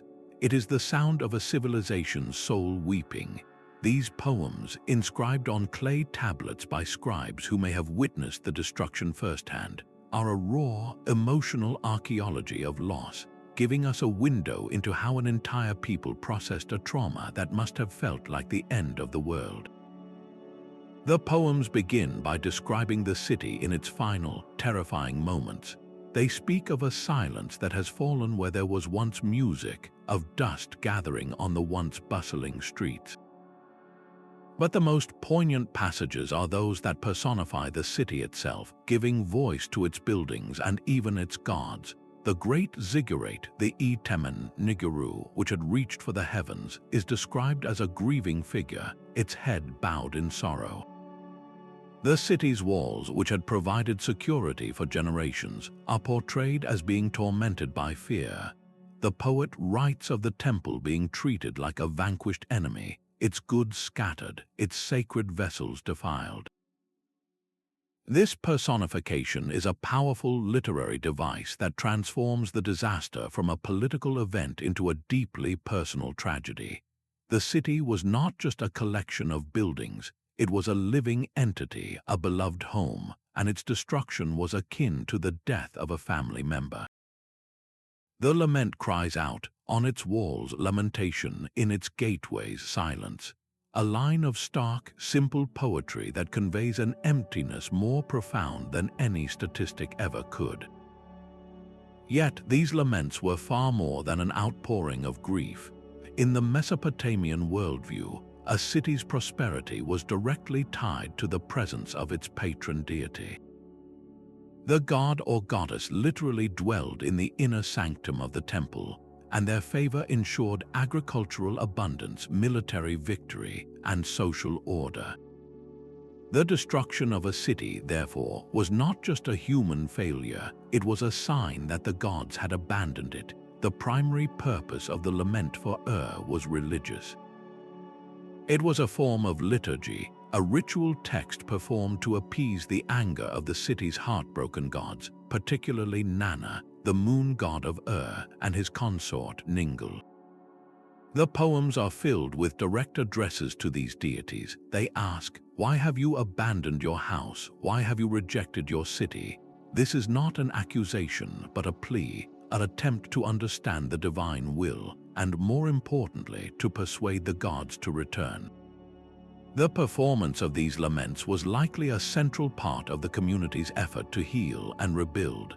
By ritually recounting the destruction, the people were not just mourning, they were actively participating in a process of restoration.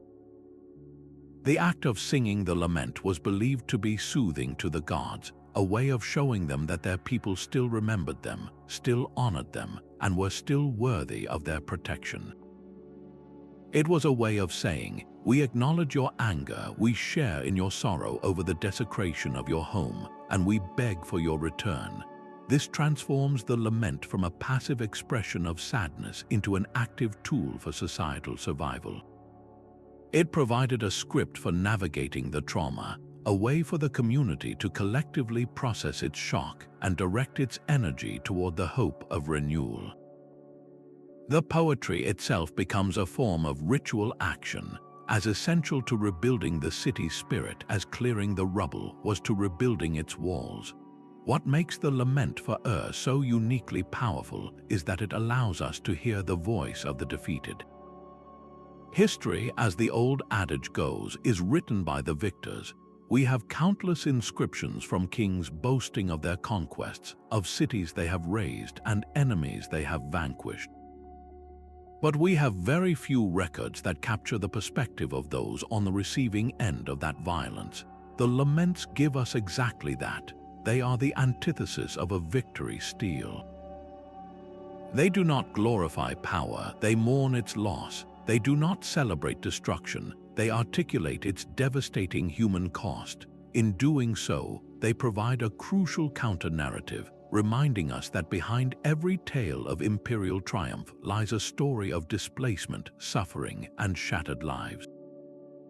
This emotional record adds a dimension of profound humanity to the dry facts of history, forcing us to confront the real consequences of the political and military shifts we often study from a detached, aerial view. The enduring legacy of the lament for Ur is its testament to the resilience of the human spirit in the face of overwhelming catastrophe. The very act of composing such a beautiful, structured, and deeply religious work in the midst of chaos is an act of defiance. It is a declaration that even when everything tangible has been destroyed, the temples, the palaces, the economy, the cultural and spiritual identity of a people can survive through art. The poets took the raw material of their suffering and forged it into something enduring, something that could be passed down through generations. The city of Ur was in fact rebuilt, though it would never regain its former supremacy. The laments likely played a role in that physical rebuilding by helping to mend the spiritual fabric of the community. They show us that mourning is not the opposite of resilience. It is often its necessary first step. By giving full expression to their grief, the people of Ur were able to begin the long, difficult process of moving forward, carrying the memory of their lost glory with them not as a burden, but as a source of identity and a hope for a restored future. Imagine a kingdom where the throne was not a symbol of stability, but a prize to be seized in a brutal, winner-takes-all contest. For generations, the Hittite royal court had been a place of shadows and daggers, a stage for a relentless cycle of coups, assassinations, and civil wars where brothers murdered brothers and uncles overthrew nephews in a desperate scramble for power. This was the toxic inheritance of King Telipinu when he ascended the throne around 1525 BCE. He himself had likely gained power through the very same violent methods that had plagued his predecessors. But instead of continuing this destructive pattern, Telipinu did something revolutionary. He decided to break the cycle not with more bloodshed, but with the power of the written word. He issued a proclamation, a royal edict that was then carefully inscribed on clay tablets, creating a remarkable document that stands as one of history's first attempts to constitutionally regulate the transfer of supreme power. Telepinu's edict begins with a stunningly honest and brutal recitation of the past. He doesn't gloss over the grim history, he confronts it head-on. The text lists the names of former kings and the grim fates that befell them, detailing how they were murdered by their own relatives. He speaks of a time when shedding blood in the king's palace had become commonplace. This opening is a masterstroke. By publicly acknowledging the bloody chaos, Telipinu frames his reform not as a personal power grab, but as a necessary intervention to save the kingdom from self-destruction. He argues that this endless infighting was weakening the Hittite state, making it vulnerable to its external enemies and causing the gods to turn their favor away from the land. It was a crisis of legitimacy and stability that threatened to unravel the entire kingdom, and Telipinu presented himself as the reluctant reformer forced to act for the greater good. The core of his solution was deceptively simple. He established a clear, unambiguous, and legally binding law of succession. The edict decreed that the rightful heir to the throne was the king's firstborn son. If the firstborn son were to die, then the claim would pass to the second-born son, and so on. Only in the absence of any direct male heirs would the succession pass to a son-in-law or another male relative. This principle of primogeniture was groundbreaking. It sought to remove the ambiguity that had fueled so much violence. No longer would every prince, cousin, and uncle with a drop of royal blood see the throne as a potential target. The rules were now set in stone, or rather, etched into clay for all to see. This was a move away from a system where might made right toward a system governed by published, predictable law.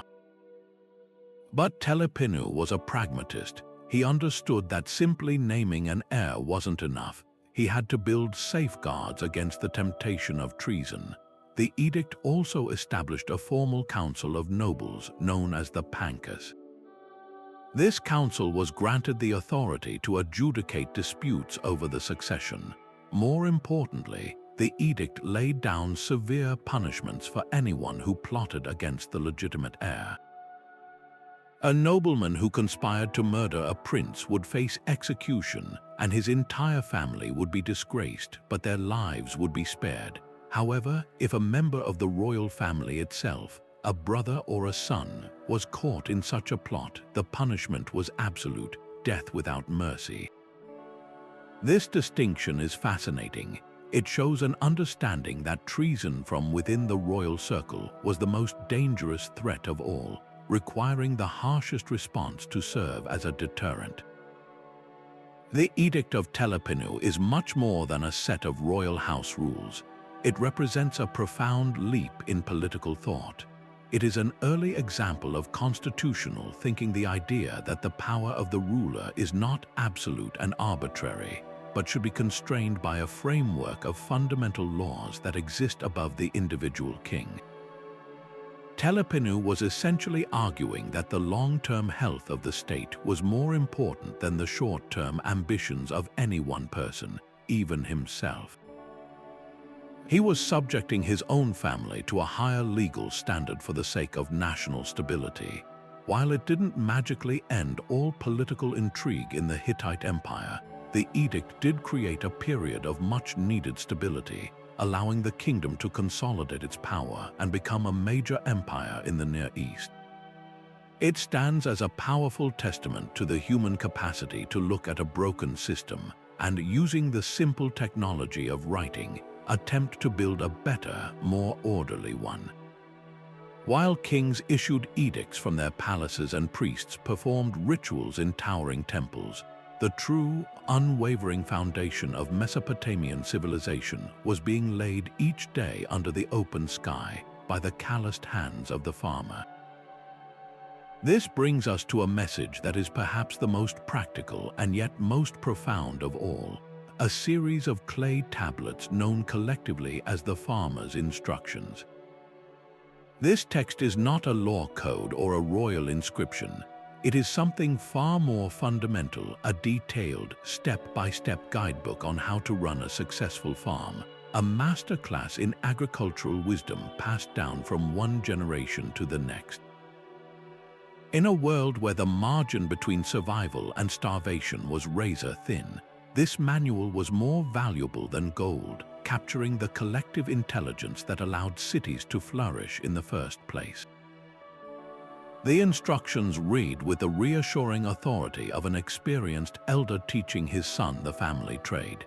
They follow the rhythm of the seasons, beginning with the crucial task of preparing the fields after the annual floodwaters of the Tigris and Euphrates have receded. The text doesn't just say, "Plow the field," it provides meticulous detail. It instructs the farmer to let oxen trample the wet soil to break up clods, and then to guide the plow, ensuring the furrows are straight and at the correct depth. It even specifies that the farmer should work alongside his oxen, a team of three, the man, the draft animal, and the plow, working in harmony. The guide then moves to irrigation, the lifeblood of Sumerian agriculture. It advises on how to manage the canals and ditches that channeled water from the main rivers, warning against letting the water flow too forcefully, which could wash away the precious topsoil, or too weakly, which would leave the crops parched. This was a science of careful observation and precise control, a delicate dance with the forces of nature. What is truly striking about the instructions is their holistic, almost ecological approach. The text doesn't focus solely on maximizing yield in the short term. It emphasizes long-term sustainability and soil health. It advises the farmer on how to use a special seeding plow to sow barley at the optimal density, not too thick and not too sparse. It stresses the importance of weeding, personifying the weeds as an enemy army that must be fought relentlessly to prevent them from stealing water and nutrients from the valuable barley. After the harvest, the guide doesn't end. It details the proper way to thresh the grain, using sledges drawn by oxen to separate the kernels from the husks, and then how to winnow the grain by tossing it into the air so the wind can carry the chaff away. Finally, it covers the all-important storage of the grain in solid, dry silos to protect the hard-won harvest from moisture and pests, ensuring the community has food until the next cycle begins.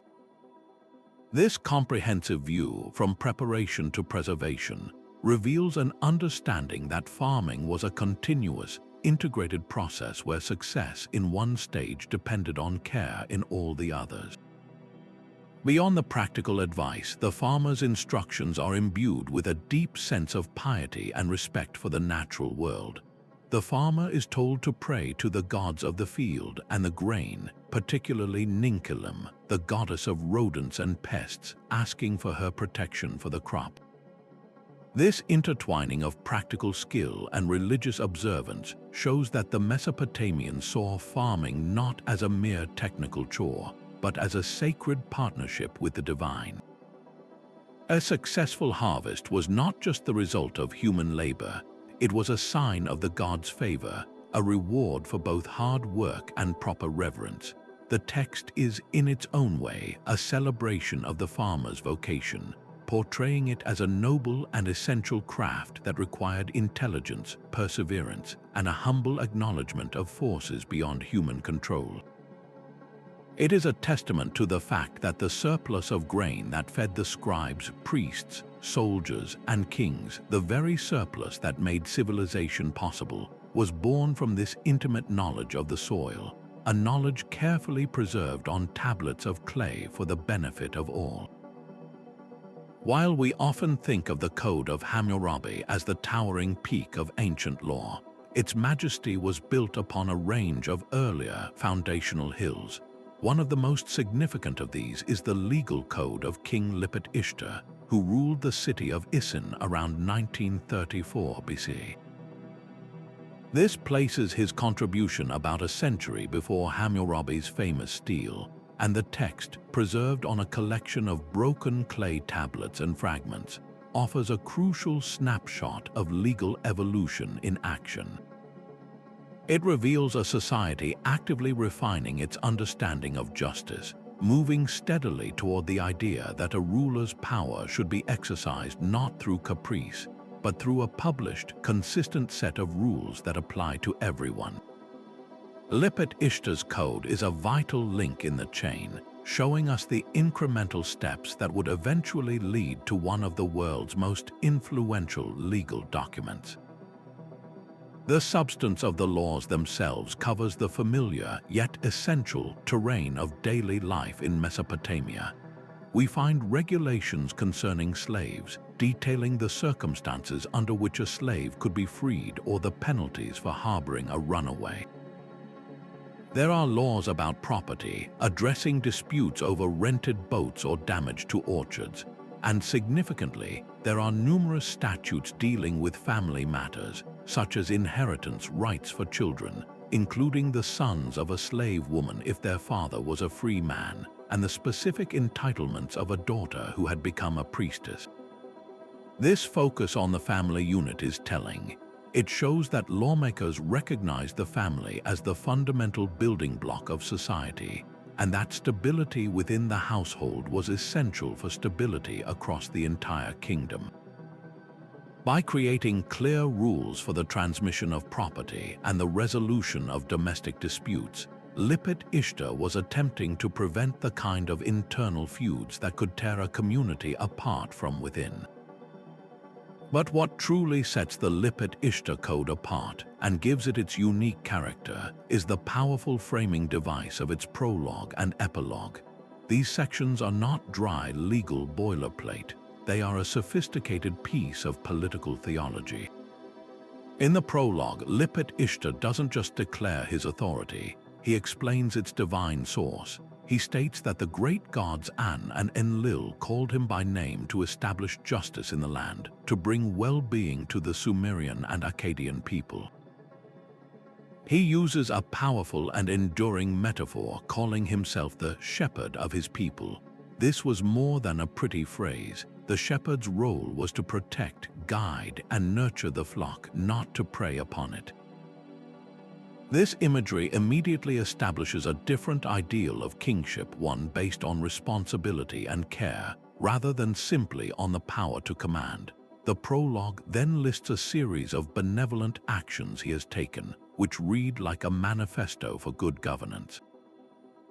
He boasts of having established freedom for the citizens of Isin, a term that likely refers to the remission of certain taxes or the freeing of people from debt slavery.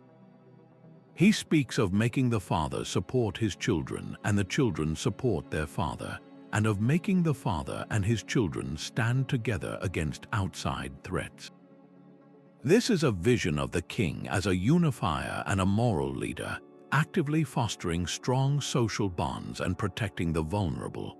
The law code itself is presented as the ultimate expression of this shepherding duty, the tool through which he would never neglect the black-headed people, a poetic term for the Mesopotamians. The epilogue reinforces this, calling upon future kings to uphold his statutes and warning them not to alter the judgments he had pronounced. This rhetorical framework is a significant development in the history of political thought. It represents a conscious effort to ground the authority of law in a higher moral purpose, connecting the practical rules of society to a vision of justice and divine will. Lipit-Ishtar was making a public contract with his people and his gods. He was saying, in effect, "My right to rule comes from the gods, and the proof of my fitness to rule is my establishment of these fair and impartial laws." This was a powerful tool for legitimizing his dynasty, especially since Isin was a city-state vying for supremacy in a politically fragmented landscape. By presenting himself as the agent of justice, he was building a stronger foundation for his power than mere military strength could provide. The Lipit-Ishtar Code, therefore, is not merely a precursor to Hammurabi's. It is a distinct and important voice in an ongoing conversation happening across the city-states of Mesopotamia. From Ur-Nammu to Lipit-Ishtar to the laws of Eshnuna, we see different rulers and different legal traditions experimenting with similar ideas, each adding a new layer of complexity and a new philosophical justification. This regional variation is crucial. It demonstrates that the concept of rule by law was not a single, brilliant invention that sprang from one place, but a widespread cultural achievement, a principle that was being tested, refined, and championed in multiple centers of power simultaneously. The Lipit-Ishtar Code contributes a particularly strong emphasis on the king's pastoral role, embedding the law within a covenant of care that would echo through the centuries, influencing how rulers would justify their power for millennia to come. History may claim to be a record of facts, but in the hands of a skilled ruler, it can become the most potent weapon for shaping the present. The Widener Chronicle is a masterclass in this art of historical manipulation, a single clay tablet that presents itself as an objective account of Mesopotamian kingship while serving a very clear and immediate political purpose. Composed likely during the reign of Nebuchadnezzar I in the 12th century BCE, the text looks back over a millennium of history, but its gaze is firmly fixed on the politics of its own day. It constructs a powerful and simple argument. The rise and fall of kings and cities are determined by one factor alone: their devotion to the god Marduk and the proper maintenance of his cult in the city of Babylon. According to this chronicle, any king who honored Marduk prospered, and any king who neglected or insulted the god was inevitably struck down by catastrophe. This wasn't just a religious lesson. It was a bold declaration that Babylon's current supremacy was not merely a matter of military might, but the inevitable, divinely ordained outcome of a cosmic law. The Chronicle achieves this by selectively rewriting the past to fit its narrative. It takes well-known historical figures and events and gives them a new theological spin. For instance, it discusses Sargon of Akkad, the founder of the first great empire. Historically, Sargon's empire was based out of the city of Akkad, but the Widener Chronicle claims that he, in his wisdom, bowed down to Marduk in Babylon and was thus granted his vast kingdom. Conversely, it describes a king from the southern city of Ur who committed the grave sin of interrupting the regular food offerings to Marduk. As divine punishment, the Chronicle states, the god Enlil raised up the Amorites, who then destroyed the kingdom of Ur. This is a breathtaking piece of revisionism. The fall of the third dynasty of Ur was a complex historical event involving economic strain and external pressures, but the chronicle reduces it to a simple cause and effect story of religious offense and divine retribution. The message to the contemporary audience was unmistakable. The current Babylonian dynasty, which lavished attention on Marduk's temple, was on the right side of history, while any rival power that challenged Babylon was, by definition, acting against the will of the chief god. What makes the Widener Chronicle so fascinating is its clever use of a seemingly neutral genre, the chronicle, to deliver its partisan message. By framing its argument as a straightforward list of historical examples, it lends an air of objective truth to what is essentially a work of propaganda. It doesn't feel like a rant or a boastful royal inscription. It reads like a logical conclusion drawn from the evidence of the past. This technique is remarkably enduring. We see it in modern times when political factions cherry-pick historical events to justify their current policies, creating a narrative of national destiny or inevitable decline. The Chronicle reminds us that history is rarely a simple collection of facts. It is a story that is told, and the storyteller always has a perspective, an agenda, and an audience in mind. The choice of which events to include, which to omit, and how to interpret their causes is a powerful act of shaping reality. The ultimate goal of this text was legitimacy. The kings of the second dynasty of Isin, to which Nebuchadnezzar I belonged, were relatively new to power. They needed a way to solidify their rule and present their authority as not just legitimate but preordained. By creating a historical tradition that directly linked political success to devotion to Marduk in Babylon, they were effectively writing their rivals out of the divine plan. They were arguing that their right to rule was not just earned on the battlefield, but was baked into the very fabric of the cosmos. This was a way of discouraging rebellion and securing the loyalty of their subjects, as going against the Babylonian king was now framed as an act of impiety that would surely bring disaster. The clay tablet, therefore, was a tool of soft power, perhaps even more effective than an army in maintaining long-term control. It sought to win the hearts and minds of the people by convincing them that the current political order was not just powerful, but right and holy. In the end, the Widener Chronicle is a vital reminder to approach historical sources with a critical eye.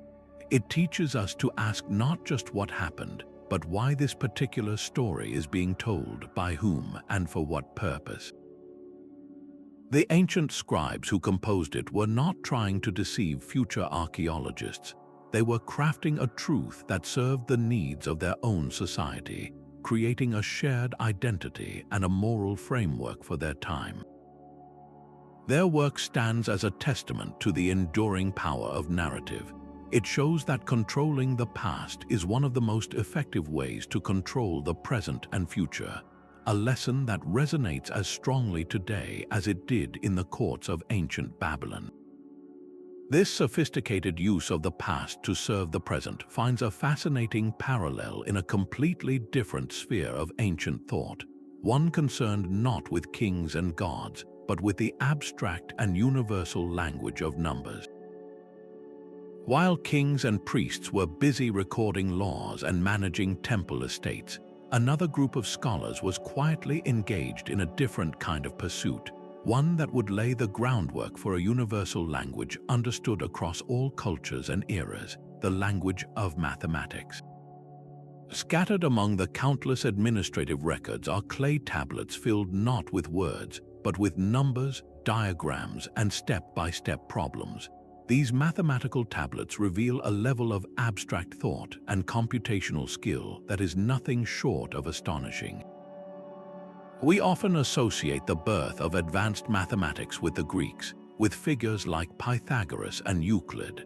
But these Mesopotamian tablets, some dating back nearly 2,000 years before the Greek Golden Age, prove that the fundamental principles of algebra and geometry were not only understood but were being applied to complex real-world problems with remarkable sophistication. One of the most famous examples is a tablet known as Plimpton 322, housed at Columbia University. At first glance, it just looks like a table of numbers arranged in columns. But when mathematicians analyzed it, they discovered something extraordinary. The tablet lists sets of numbers that correspond to what we now call Pythagorean triples. These are sets of three whole numbers that perfectly describe the sides of a right-angled triangle, such as 3, 4, and 5, where 3 squared plus 4 squared equals 5 squared. The tablet contains 15 such sets, some involving numbers so large that they couldn't have been found by simple guesswork. This indicates that the Babylonians had discovered a general method, an algorithm for generating these triples. They understood the relationship between the sides of a right triangle over a millennium before Pythagoras was born. This wasn't just theoretical knowledge, it was intensely practical. This understanding was essential for the precise tasks that built their civilization, surveying fields after the annual floodwaters receded, laying out the foundations of temples and palaces to ensure perfect right angles, and planning large-scale irrigation canals that had to follow specific gradients. Their mathematical prowess extended far beyond geometry into the realm of algebra. Another set of tablets presents word problems that are clearly the ancestors of the quadratic equations students grapple with today. A typical problem might involve a field of a certain area where the length and width have a particular relationship. The scribe would then guide the reader through a series of steps to find the dimensions. They had a procedural understanding of how to complete the square, a key technique for solving quadratic equations, and could handle problems that would yield both positive and negative solutions. They even had a concept of place value in their base 60 number system, a system whose legacy we still live with every time we look at a clock with 60 minutes or a circle with 360 degrees. This base 60 system was actually more versatile for handling fractions than our modern base 10 system, making complex calculations with parts of a whole much more straightforward. The driving force behind this advanced knowledge was, as with the invention of writing itself, overwhelmingly practical. The immense administrative apparatus of Mesopotamian city-states required a powerful tool for calculation. Scribes needed to compute the interest on loans, which could be complex over multiple years. They had to calculate the exact amount of grain needed to feed a workforce of thousands for a month, or the number of man-days required to build a section of a city wall.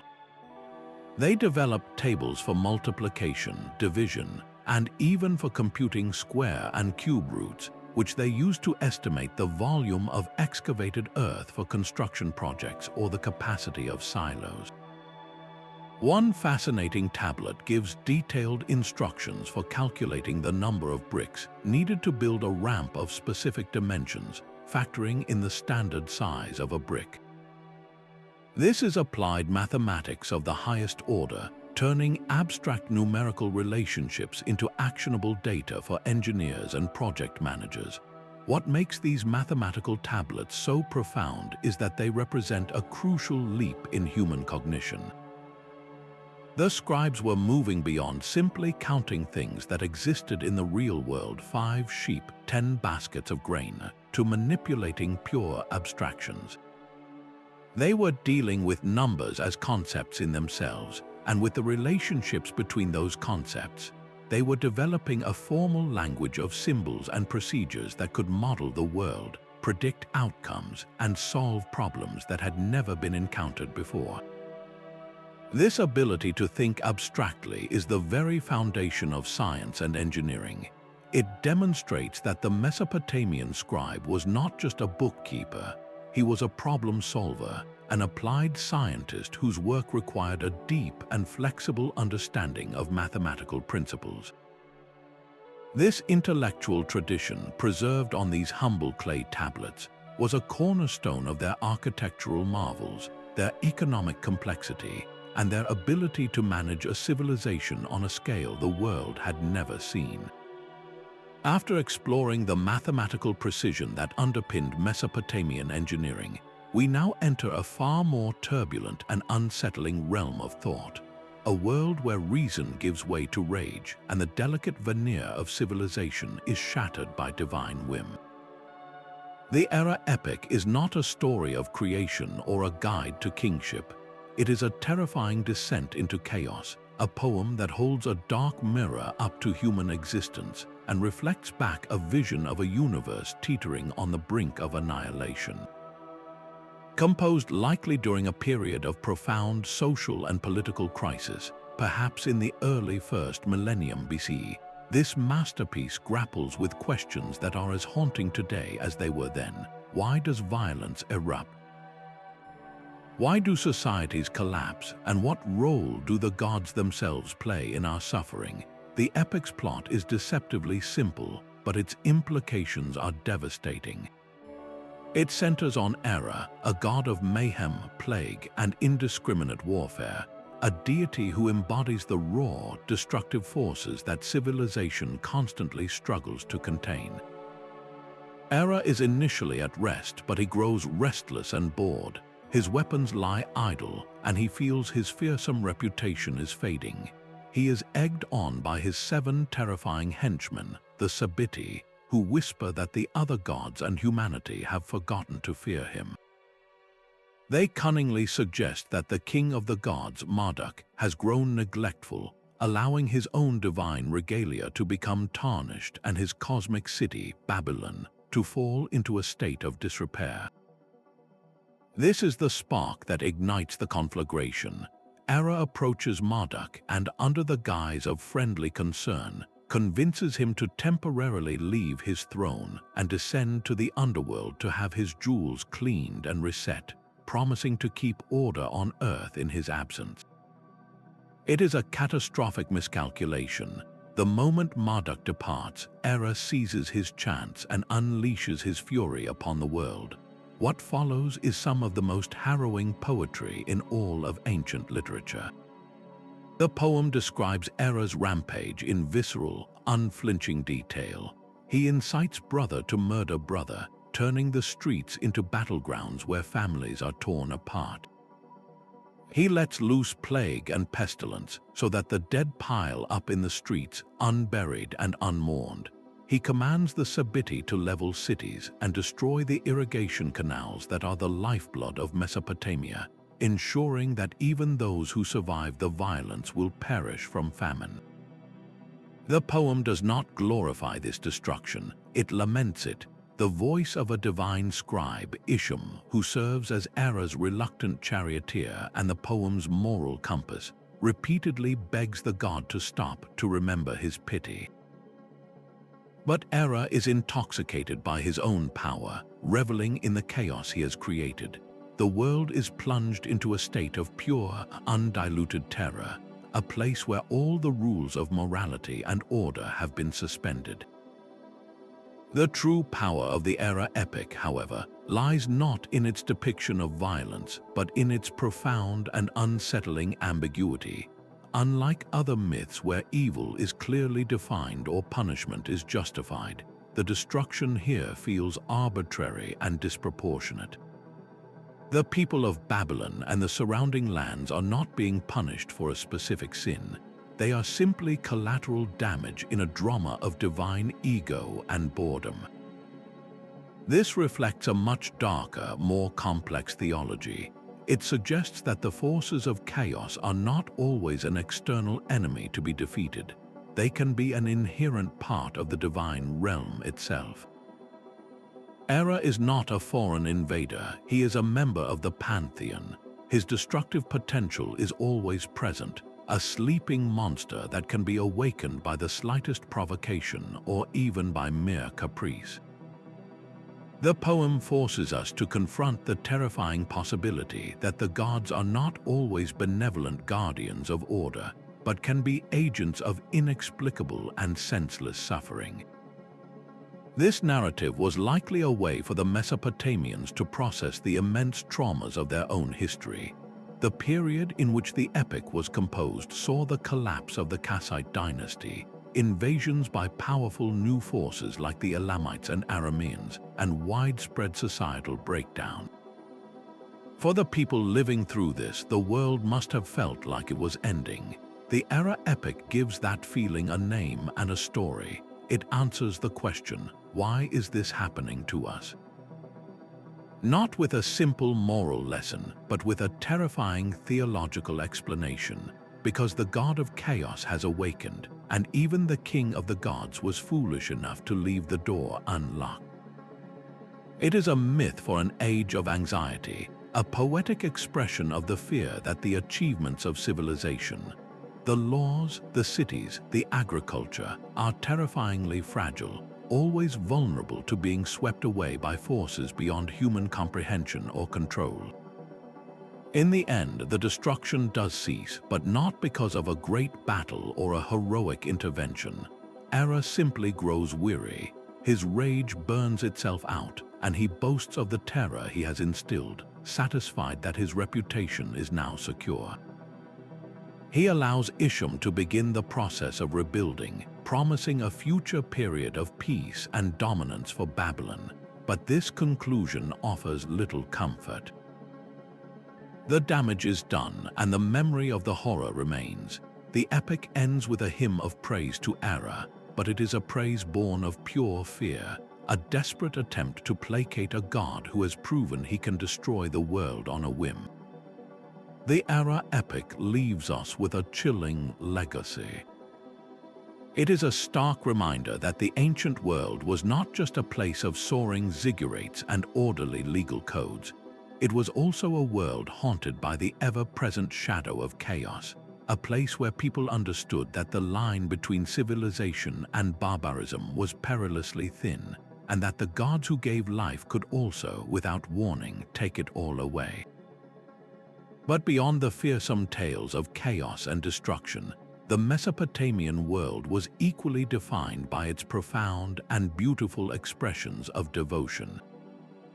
If the Era epic represents a nightmare of divine abandonment, then the Nippur hymns are the glorious dream of divine presence, a daily reaffirmation of the sacred bond between humanity and the gods. Preserved on hundreds of clay tablets, these are not dry religious texts. They are the lyrics to a civilization's most important songs, the carefully composed poems that were sung, chanted, and performed in the echoing courtyards and inner sanctums of Mesopotamia's great temples.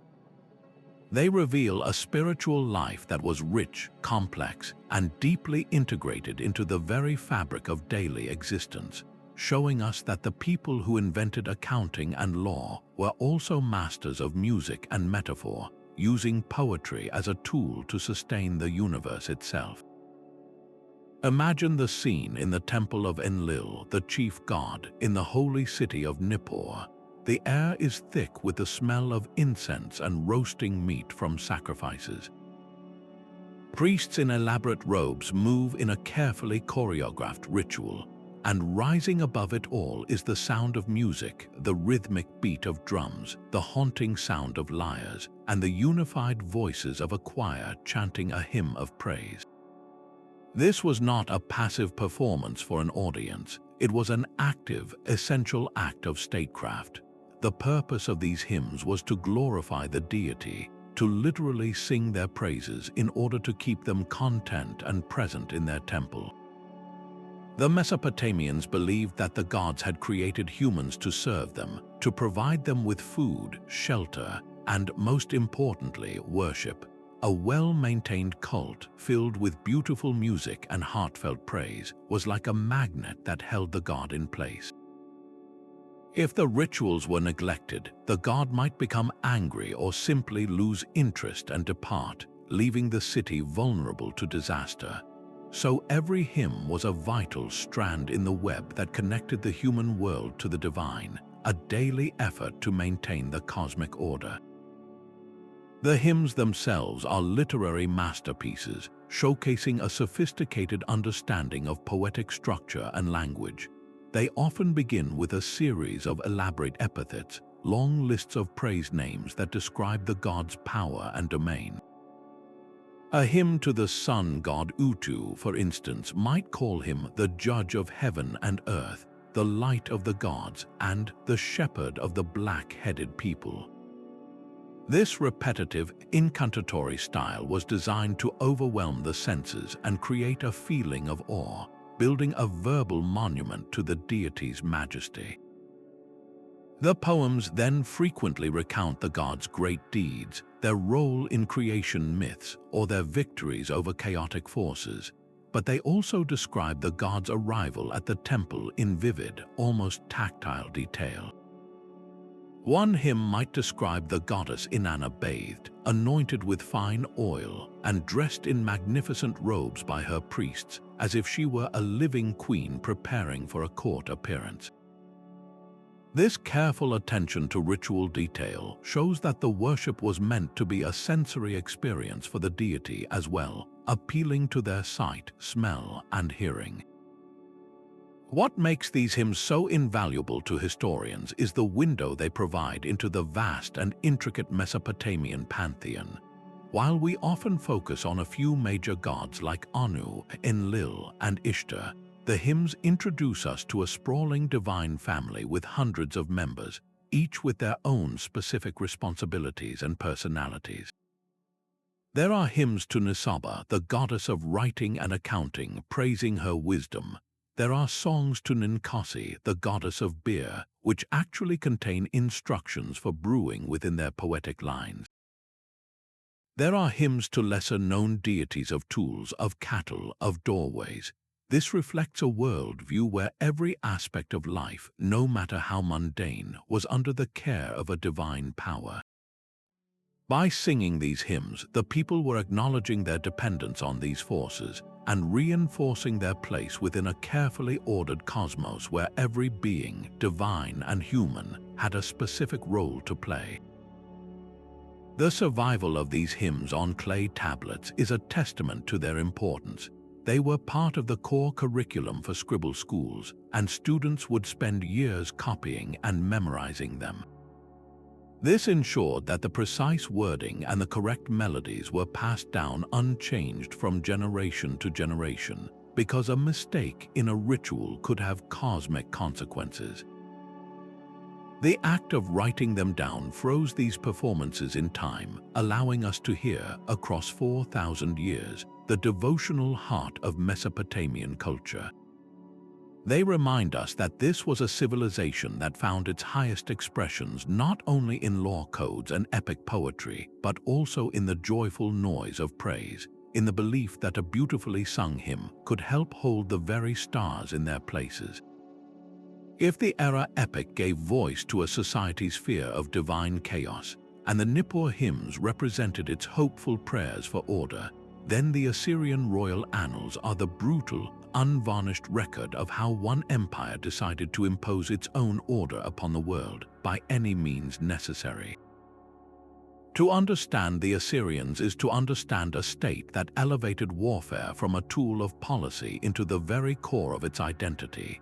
Their kings were not merely rulers, they were supreme military commanders, and their legacy was measured not in temples built, but in cities razed and nations brought to heel. This story of relentless expansion is told in their own words, meticulously inscribed on clay prisms, cylinders, and tablets that served as the official, year-by-year chronicles of their reign. These are not the intimate letters of a Rib-Hadda or the sacred hymns of a priest. These are bulletins from the front lines of history, composed to celebrate the logic of terror. The tone of these annals is immediately and shockingly direct. A typical entry from the reign of Ashurnasirpal II, one of the most ferocious Assyrian monarchs, leaves little to the imagination.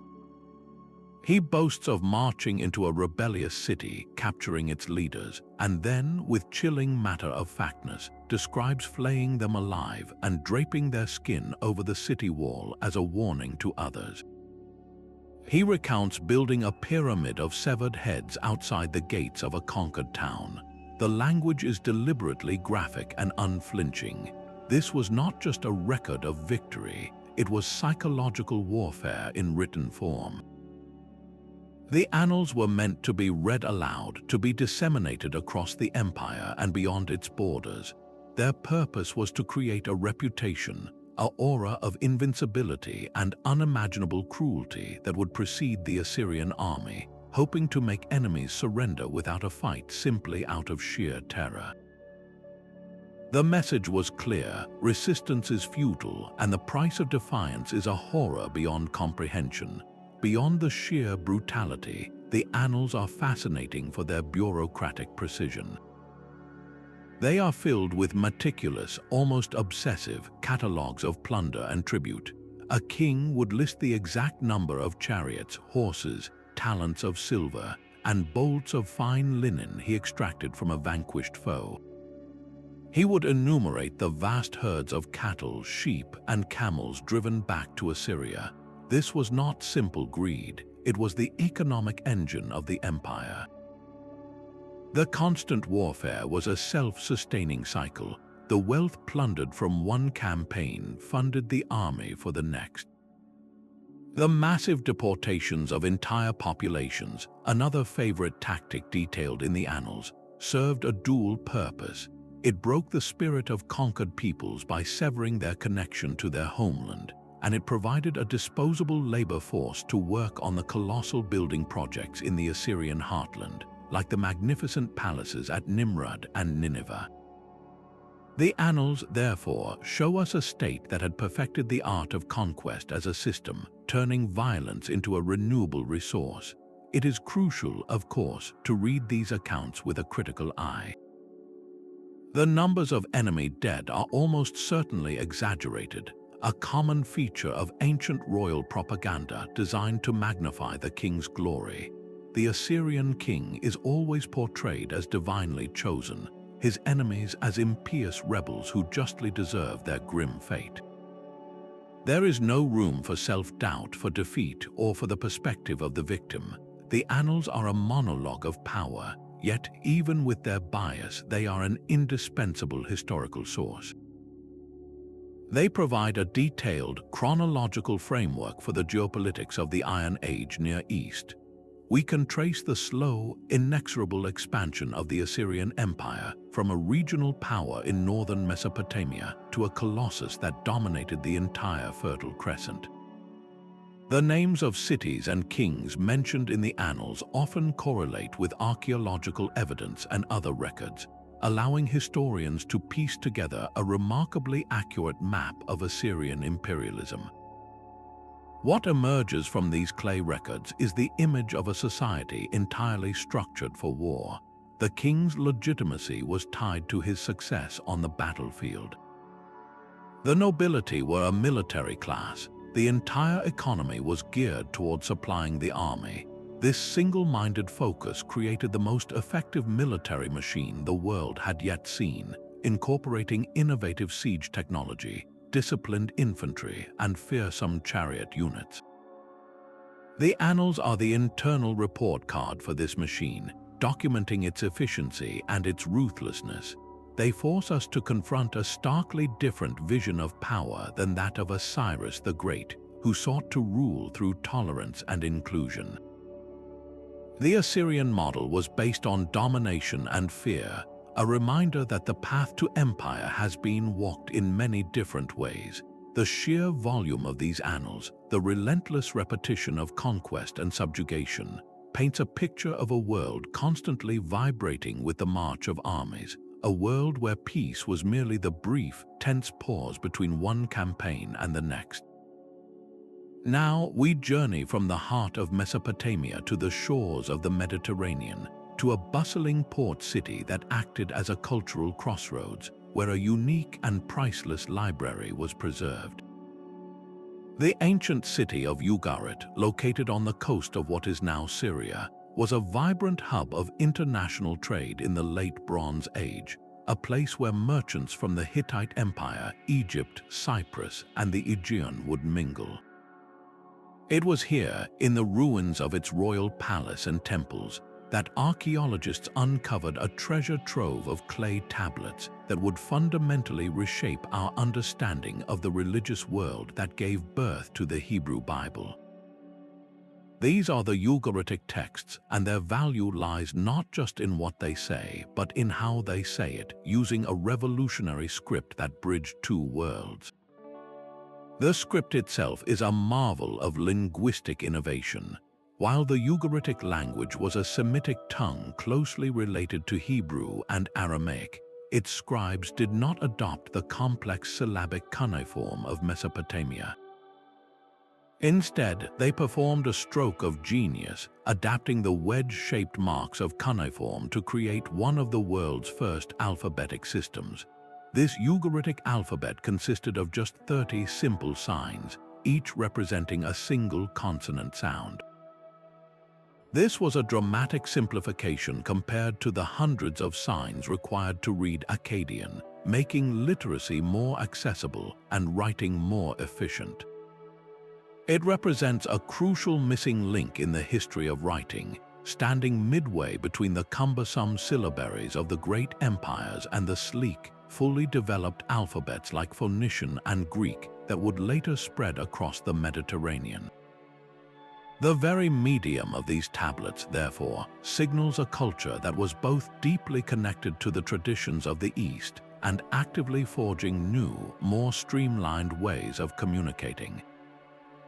When scholars deciphered this script, the contents of the tablets revealed a complete and vibrant Canaanite cosmology that had previously been known only through the hostile, fragmentary references in the Bible. The most significant texts are the epic cycles of poems centered on the gods El, the elderly, wise father of the pantheon, and Baal, the powerful, stormy god of fertility and rain. These are not dry theological lists, they are dramatic narratives full of conflict, passion, and cosmic significance.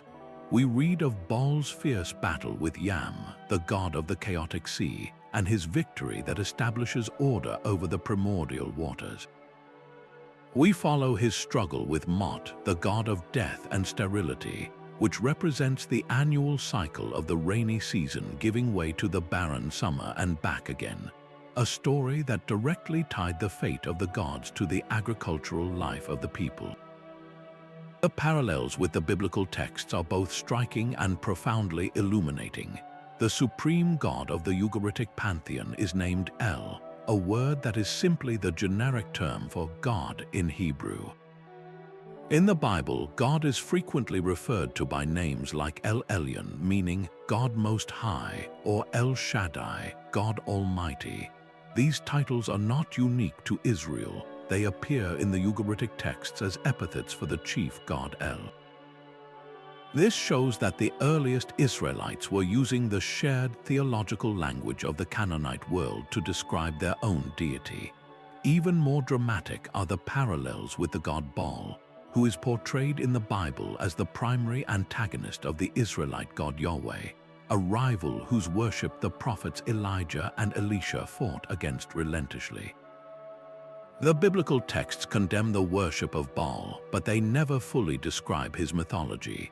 The Ugaritic tablets provide that missing context, revealing Baal as a majestic, if flawed, divine warrior whose stories of death and resurrection would have been deeply compelling to ancient farmers dependent on the rain. This does not mean that Israelite religion was simply a copy of Canaanite beliefs. Rather, the Ugaritic texts provide the essential background noise against which the distinct voice of biblical monotheism emerged. They show us the raw materials the early Israelites were working with: the shared stories, the poetic phrases, the theological concepts that were common currency throughout the Levant. We see that the biblical description of Yahweh riding on the clouds, an image found in Psalms, is almost identical to descriptions of Baal. The poetic structure of many psalms mirrors the rhythmic parallelism found in Ugaritic poetry. This evidence suggests that the early Israelites were not an isolated group that invented its religion in a vacuum. They were Canaanites who developed a radically new understanding of the divine, one where the characteristics of El, the wise creator, and Baal, the powerful warrior, were fused into a single, universal God who demanded exclusive loyalty.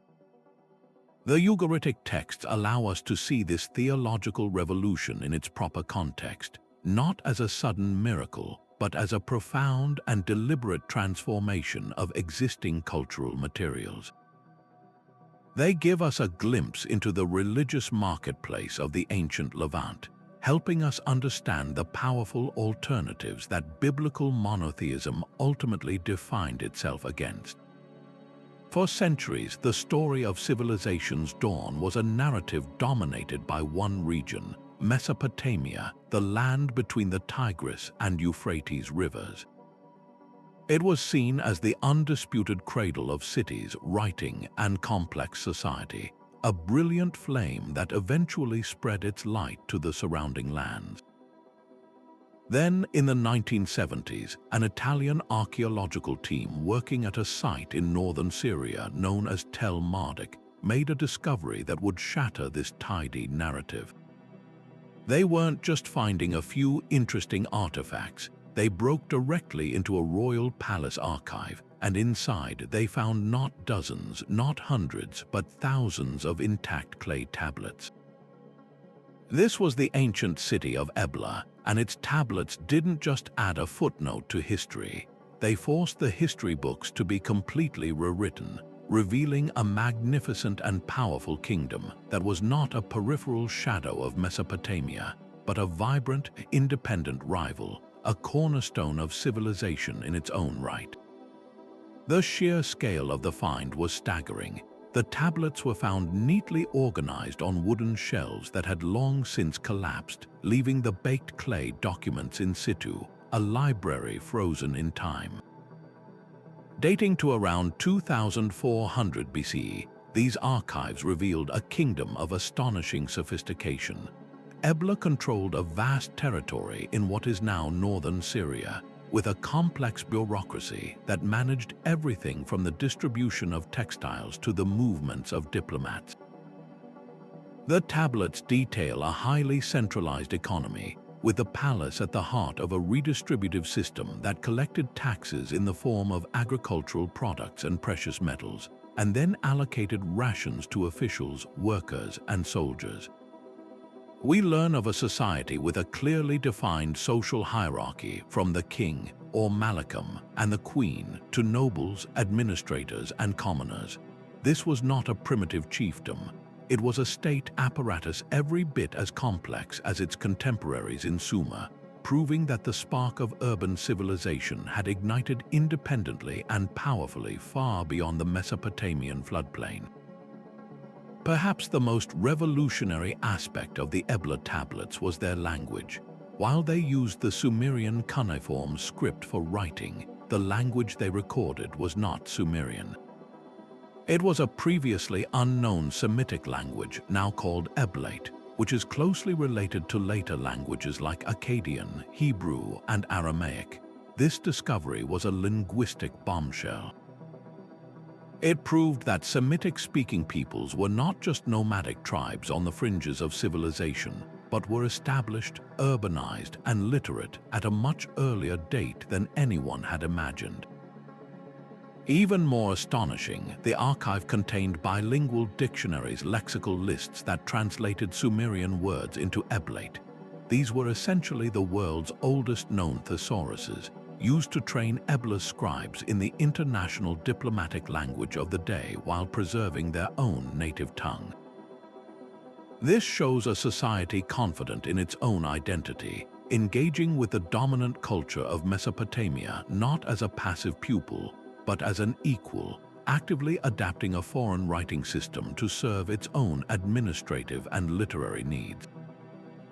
The diplomatic letters found at Ebla paint a picture of a kingdom deeply embedded in a wide web of international relations.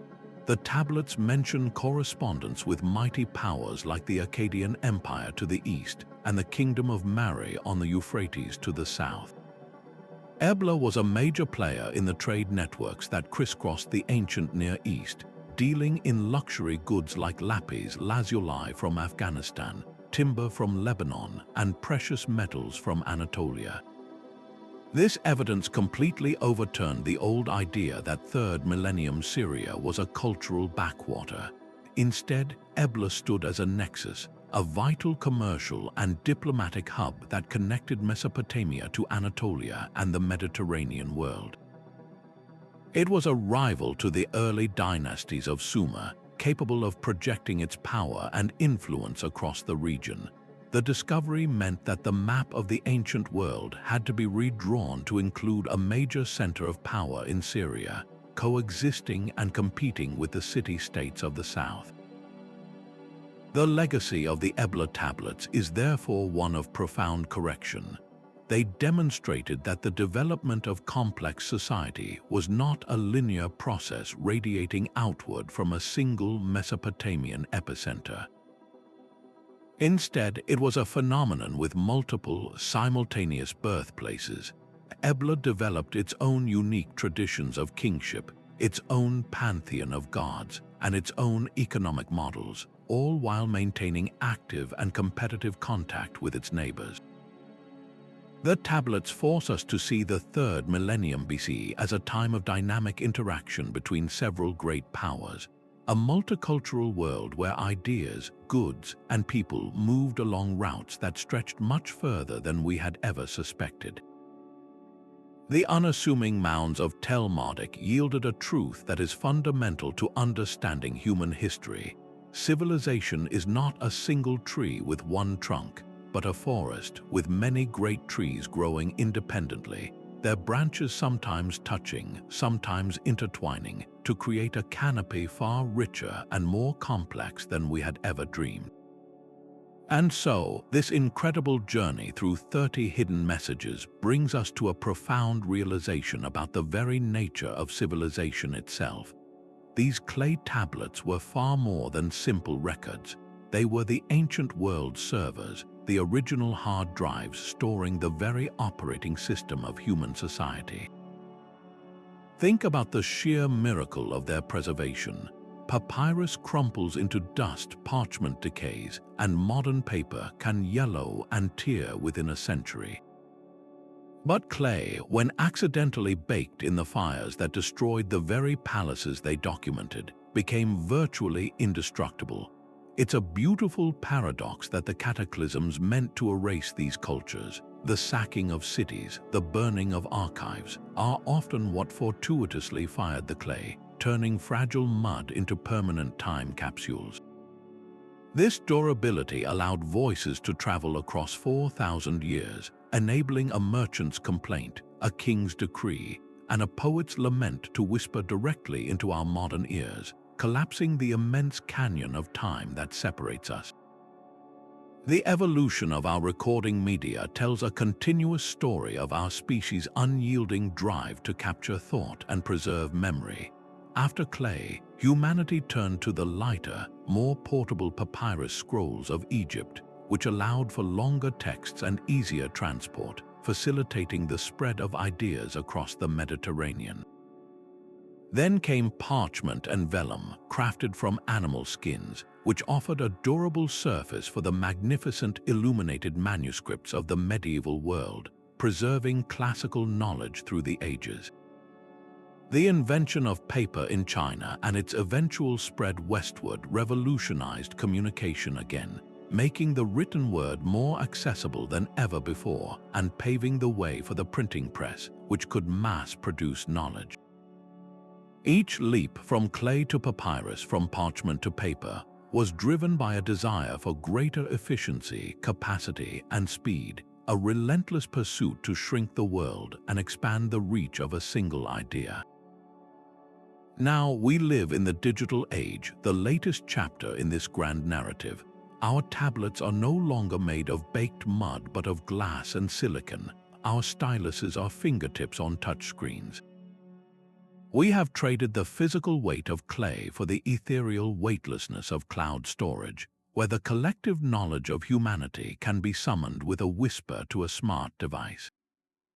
The parallels are striking. The cuneiform scribe carefully pressing wedges into a damp tablet to record the distribution of grain is the direct ancestor of the data analyst entering figures into a spreadsheet to track global supply chains.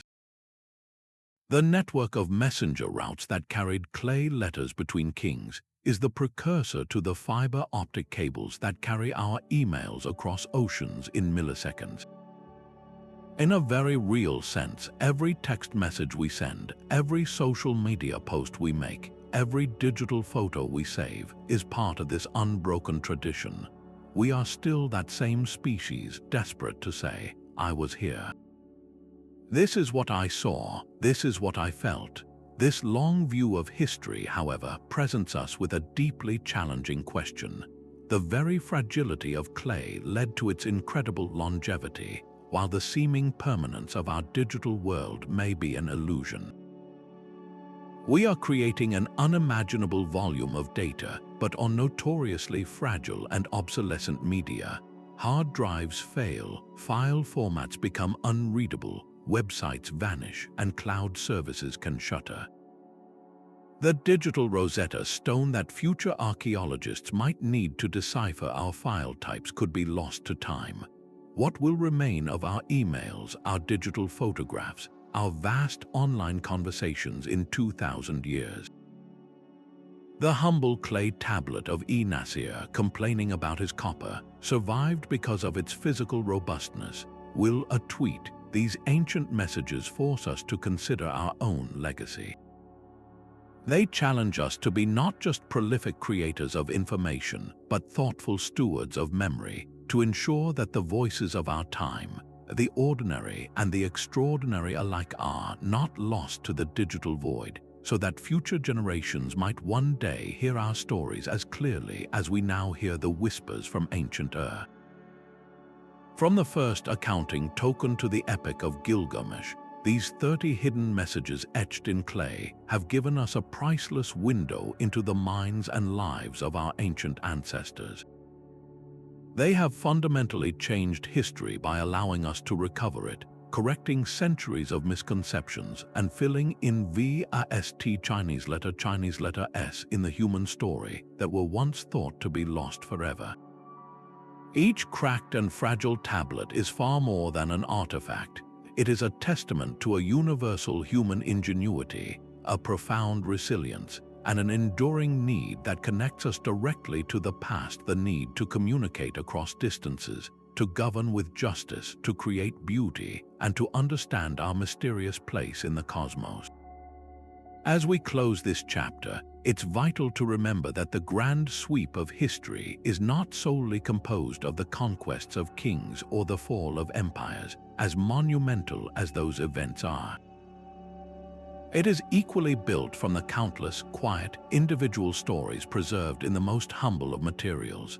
The true magic of these clay tablets lies in their ability to make the ancient world feel immediate and personal. We don't just learn about the concept of law from the code of Ur-Nammu. We feel the aspiration for a just society. We don't just study the economy of the Persian Empire. We meet the official receiving his travel rations on a clay voucher. The frustration of Nani, the customer, the divine longing in King Shu-Sin's love song, the sheer terror in Rib-Hadda's pleas for help. These are the intimate moments that transform dusty history into a shared human experience. They remind us that the people of the past were not so different from us. They loved, they worried, they complained, and they dreamed, leaving echoes of their lives pressed into the simplest substance on earth.